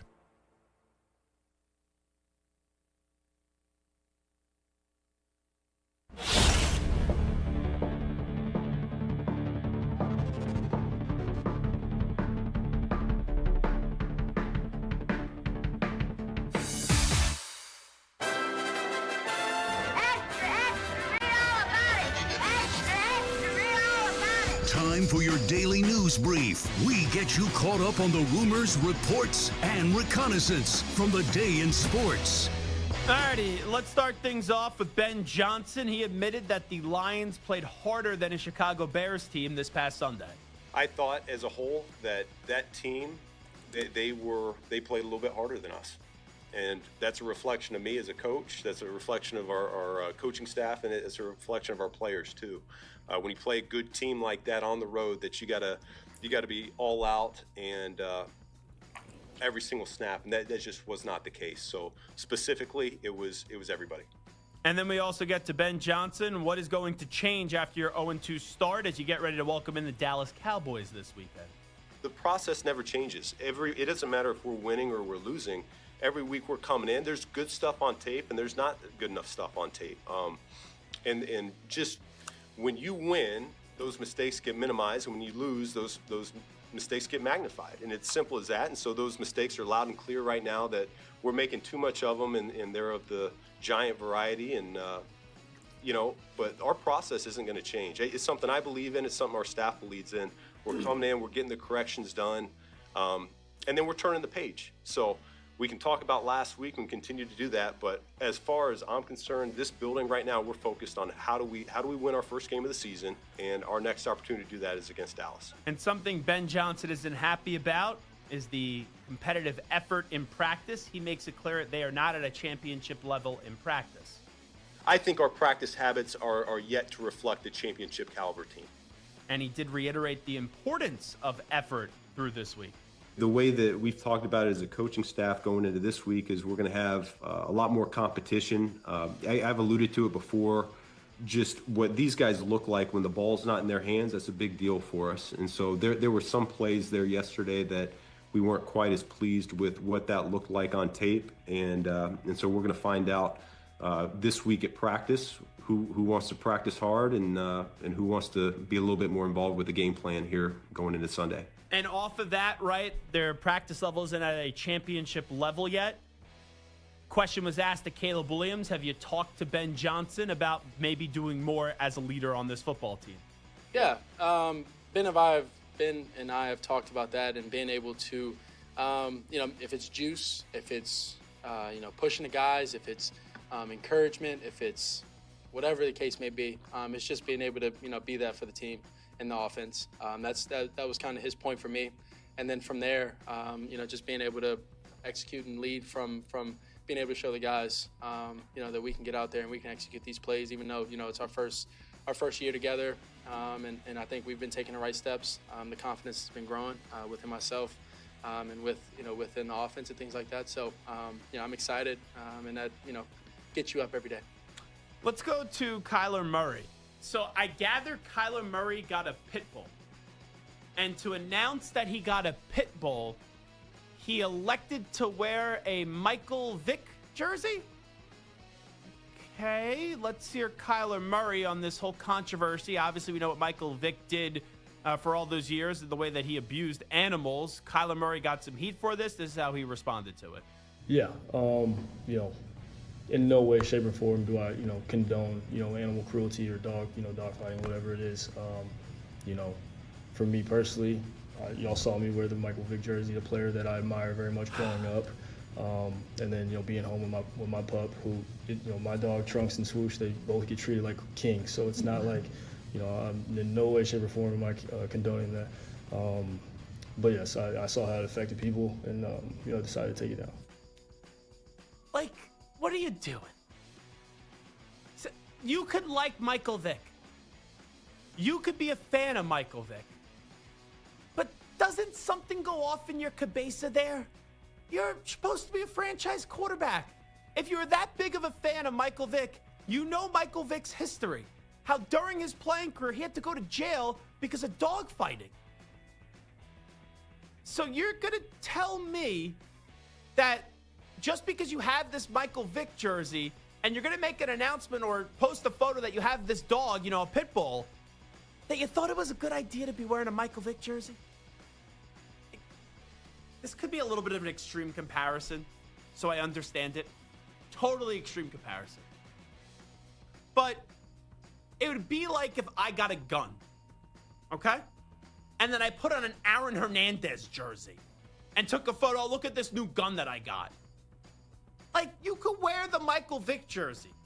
You can't wear the Michael Vick jersey while posting about your dog. Ay, ay, ay. It's like some light bulb's got to go off in your head. Just some light bulb has to go off in your head, Kyler Murray. Let's go more on Kyler Murray. It's more important, this one, in terms of football fandom. Not a lot of targets so far for Marvin Harrison Jr. How about the low targets for Marvin Harrison Jr.? Do you feel like you should have more targets in a game right now? Are you asking me? Yeah, I'm asking. Yeah. I say it every time. Like, do I wish all of them could get 10 targets a game? Of course. There's only one ball. We've been playing this game for a long time. We all understand how it goes. Some days he's going to get 10. Some days he might get 3, whatever it is. And Mike might get 8. You never know. Hold on. This is an individual press conference, right? Play the beginning again. Do you feel like you should have more targets in a game right now? Are you asking me? Yeah, I'm asking. Yeah. All right, you can stop there. Like, you're the one that is getting asked the questions in the press conference. Do you think there should be more targets of Marvin Harrison Jr.? Are you asking me? Are you asking me? What are we doing there? So here's Marvin Harrison Jr. Are you upset by the low amount of targets? Yeah, that's a silly conversation, really. We're 2-0. That's the most important thing. I got two big games coming up. One big game this week, so That's really my only focus. Now that's a professional answer there by Marvin Harrison Jr. The 2 clips by his quarterback, are you asking me? Yeah, who else am I asking? You asking me? And then, I got a pit bull. I'm showing my pit bull, so I'm going to wear a Michael Vick jersey. Oh, my God. You know, there's many things to say he's not a franchise quarterback, and the ironic part is they're 2-0. But just those 2 moments right there just show me that there's something off with Kyler Murray. Let's go to Trevor Lawrence and the Brian Thomas Jr. slow start to the season story. It's football. I mean, it doesn't always go perfect, you know. Obviously, we would love to start off hot these first 2 games and our connection be, you know, ripping and me finding him everywhere and him having a great year and all those things. But, I mean, we're in week 2, everybody. So I think we can all just take a deep breath, give BT a little space. You know, he's going to be just fine. Not worried about him at all. Just something we got to continue to work at. And, you know, we're going to have a good plan for him each week to be involved. And he's too good of a player to not, you know, be involved and make those plays down the field that we all know he can make. And got all the confidence in the world in him and excited for just another opportunity for him this week to get going. So here's the thing. That's the right answer by Trevor Lawrence, but I think it's the wrong person giving that answer. Because that doesn't create a sense of urgency. And does Brian Thomas Jr. get the benefit of the doubt based off the season he just had? Yes. So it could just be a slow start. I don't think you panic yet with Brian Thomas Jr. But with that being said, I didn't like how people are saying, oh, it looked like he was afraid to catch the football. Like, that is concerning to me. That he was afraid to get hit. But for Trevor Lawrence, there's no, oh, you'll get it going in a few weeks. Trevor Lawrence, you got to get it going now. You've been a bust so far in your career. You got to start moving this thing forward. You got to start go. And it can't be, oh, yeah, we'll get him going in a few weeks. It's the right message for the player you're talking about, but it's the wrong message. The messenger's wrong in terms of who's delivering it. Liam Cohen, are they frustrated by Travis Hunter's snap count so far? If anything, we probably have a little bit more encouragement and excitement about where things went last week in terms of being able to handle that workload. And, yeah, we've got to manage it, though. Like, it's something we are constantly evaluating. We were just meeting a minute ago with Sports Science with Chris Bach about that, and with Jay Kaiser about his schedule and about what it looks like, what the mileage, what we're hoping to get out of today, tomorrow, the whole vision. So is it a concern? No, it's just something that we definitely need to make sure we're constantly evaluating and being able to tweak if necessary. And let's go to Ashton Genty. Are you frustrated with the lack of carries through the first 2 weeks of the season? I don't think you draft a guy like me to not give me, carries and touches. And, I'm ready for the responsibility. And, like I said, it's going to start with me and, in the run game, and I got to continue to get better. I'm just going to say this, and I don't think it's too premature to say this. Number one, this is clearly obvious. The Raiders got to totally revamp the offensive line this offseason. The offensive line sucks right now. But number two, I'm done with Chip Kelly already. Chip Kelly should not be the offensive coordinator next year. You draft Ashton Genty with the 6th overall pick. Through the first 2 games, he only has 30 carries. All right, it's more than just the carry attempts. You've only then targeted him 6 times in the passing game as well. Chip Kelly in the offseason, we got to change his stance. We got to change. He always thinks he's the smartest guy in the room. Chip Kelly 10, 15 years ago, loved him. Chip Kelly now, not a fan. And I know you could tell me, he won a national championship last year at Ohio State. Look how he managed the game up against Michigan. They tried to win a certain way. That's what they tried to do. They tried to get cute with it. And now they're trying to get cute with Ashton Genty. And it makes absolutely 0 sense. So I'm out on Chip Kelly, and I don't want to see him back next year as the offensive coordinator of the Las Vegas Raiders. Let's go to Stephon Diggs. So there's rumors your girlfriend is pregnant. She's expecting her 4th child. Stephon Diggs. How about the baby rumors with Cardi B? Stephon, the baby rumors true? The baby rumors? Who is that? You. Oh, my personal life? Yeah. I told you about that. We won't talk too much about my personal life, but I heard about it. Any celebrations that we'll see in the... We'll see. That's a weird way to answer. Yeah, I heard about that. He just didn't want to talk about it, so what can you do? Jason Kelsey, WIP Morning Show with John DeCamera and John Ritchie. He believes the league will eventually ban the tush push after this season. I think the play's done. I think that the play was going to be done last year. I think that there's a lot of people within the league at multiple levels that want the play to be gone, which is fine. I think we'll still go back to running quarterback sneak, and I'm sure they'll figure out ways to be successful. I'm not really that concerned with it, to be very candid. Reality is the Eagles are the only team that run this at a competitive advantage. Every other team that tries this does not have the statistical evidence to suggest that there is a major competitive advantage. So if that's the reason you want to outlaw it, where is the data that everybody else is getting this at a high percentage? It's not out there. No. Again, as someone who ran the play, I do not think it exposes you at much risk because there's not enough momentum.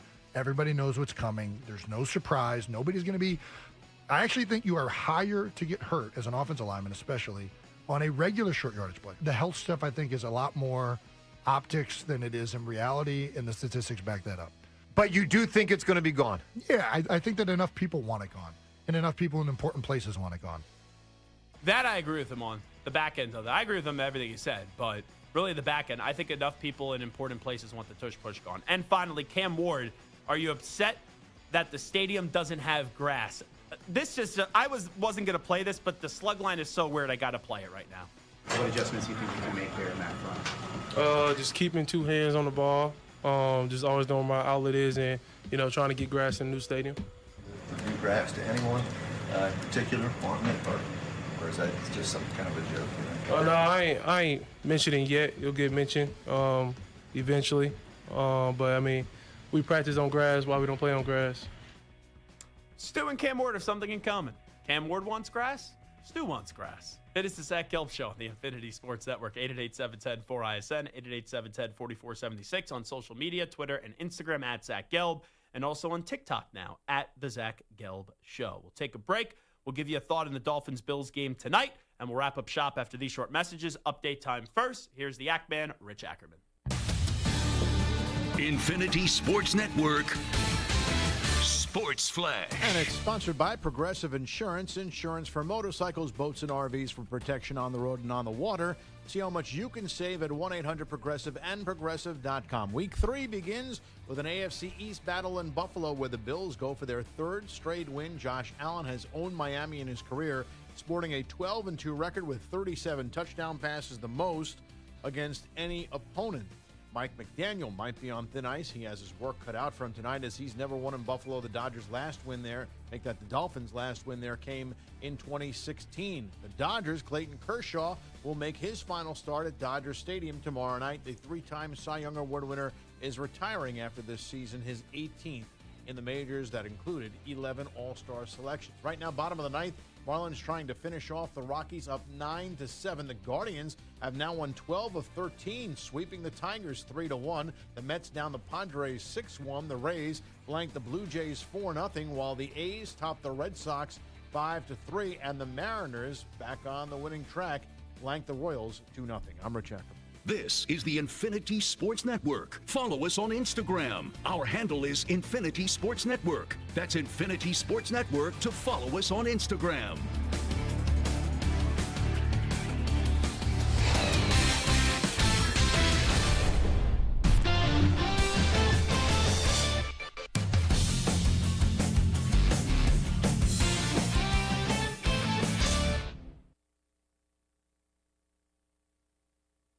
You're in a 5-minute break.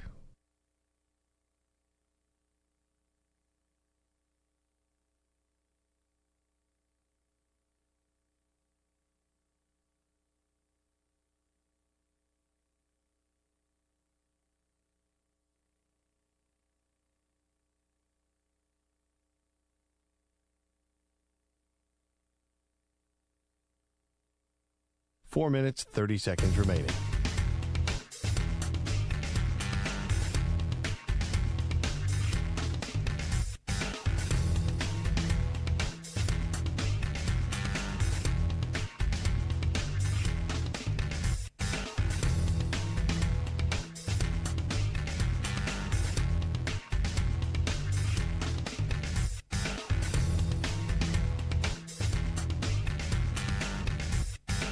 Four minutes remaining.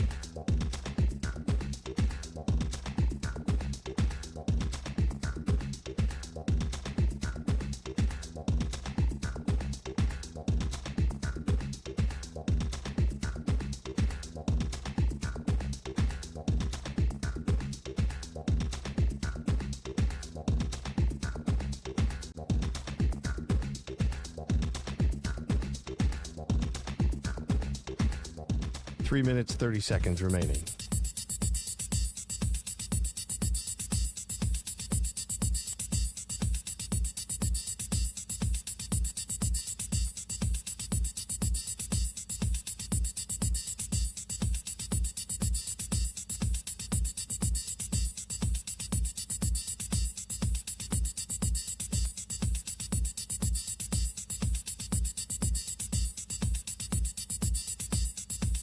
Three minutes remaining.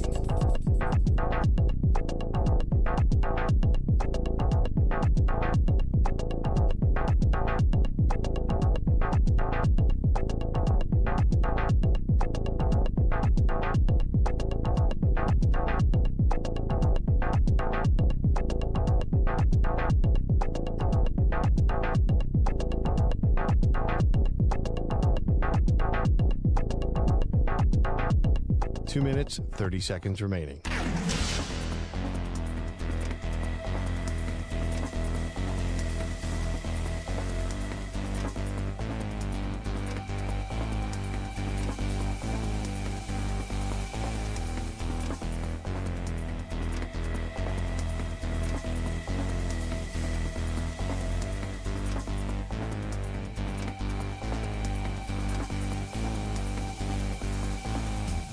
Two minutes remaining.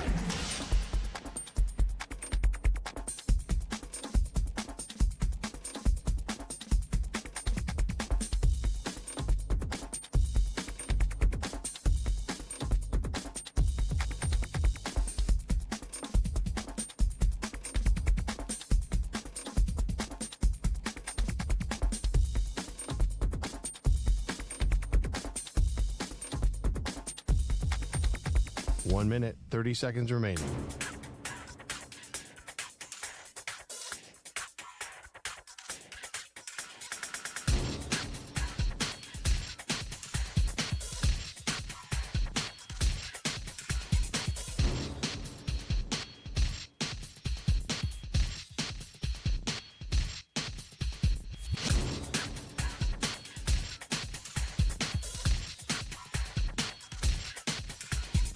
One minute remaining.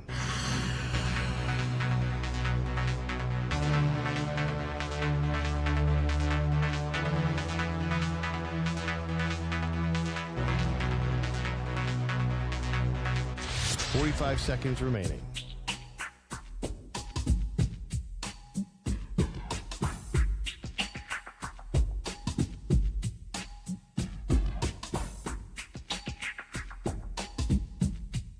Thirty seconds remaining.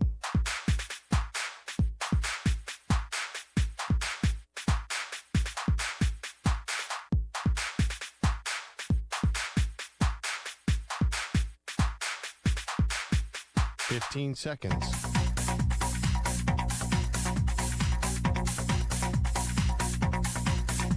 Break ends in 5 seconds.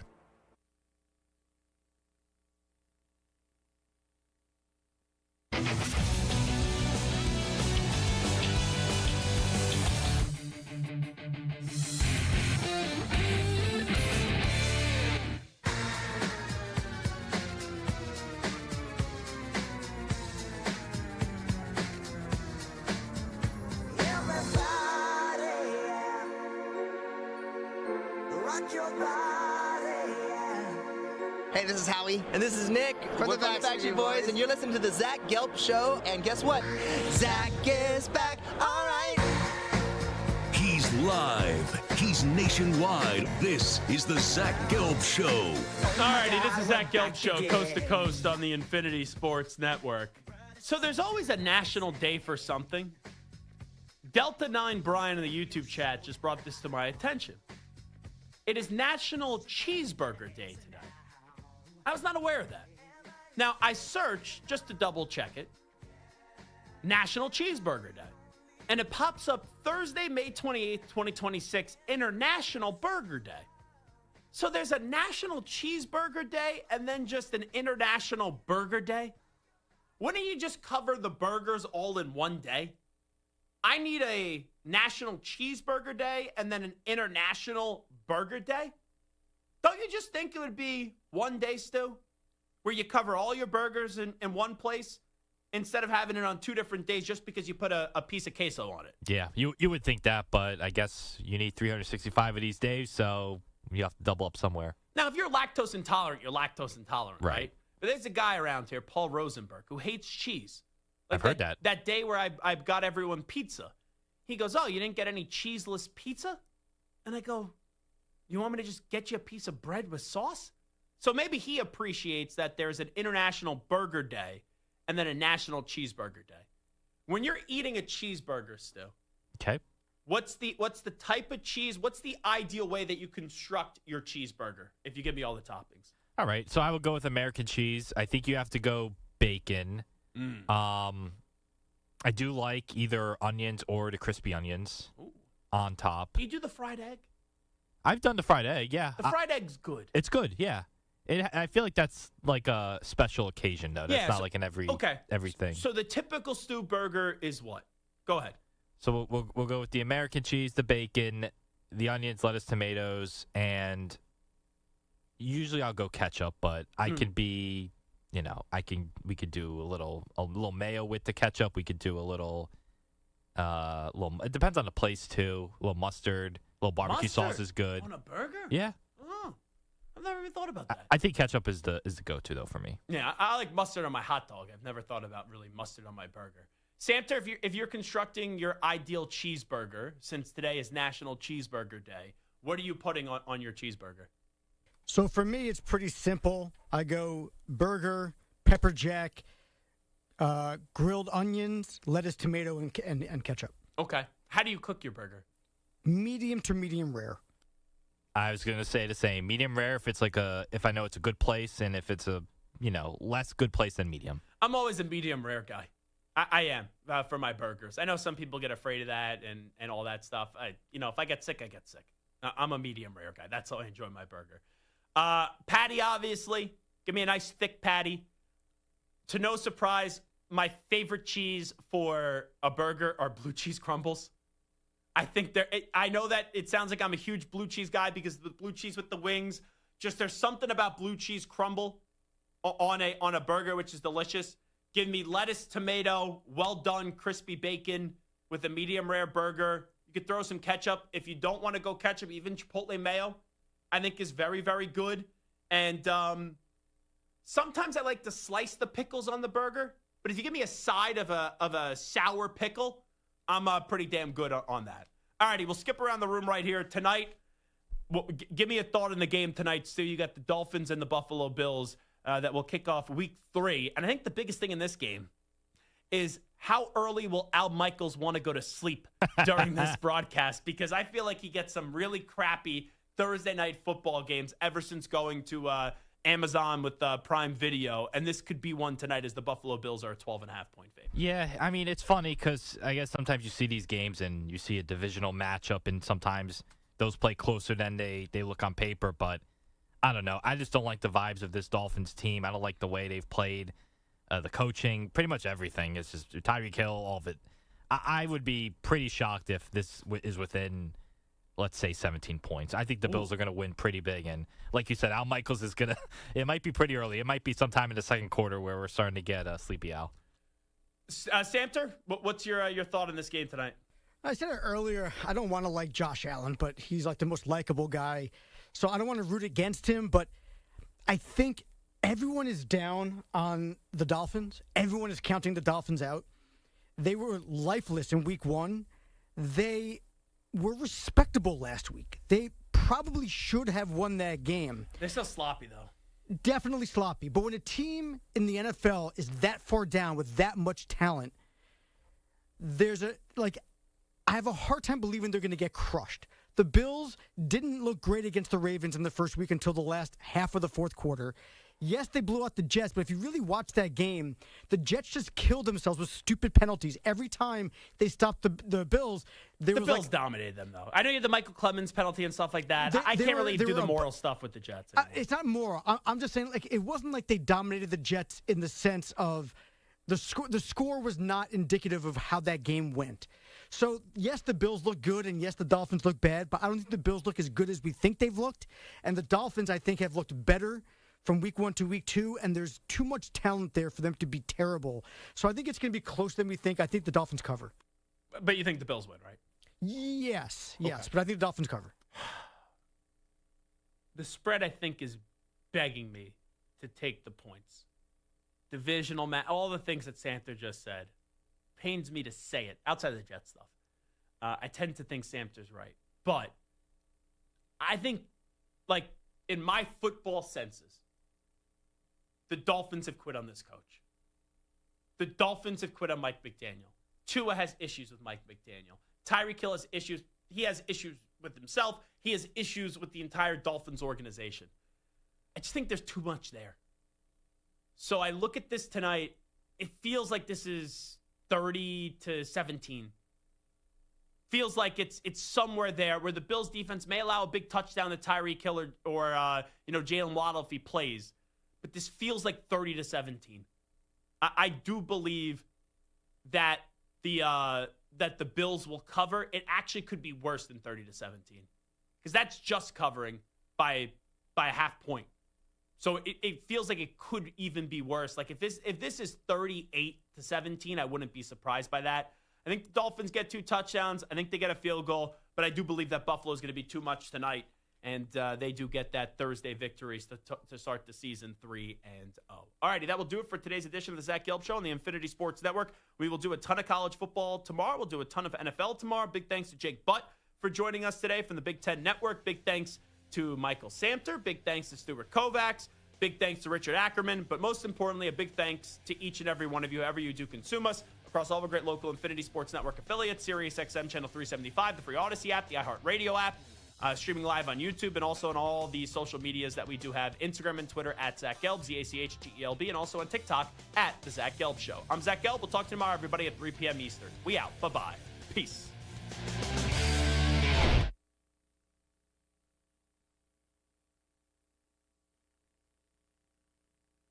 You're in a 5-minute break.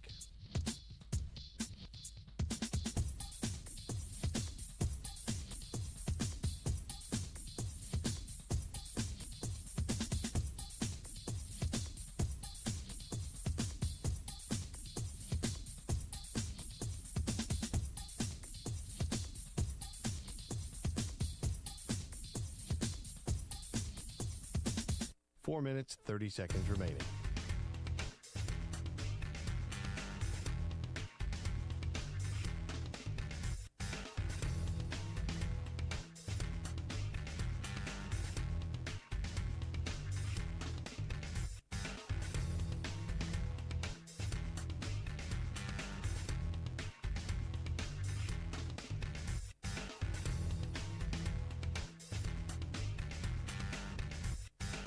Four minutes remaining.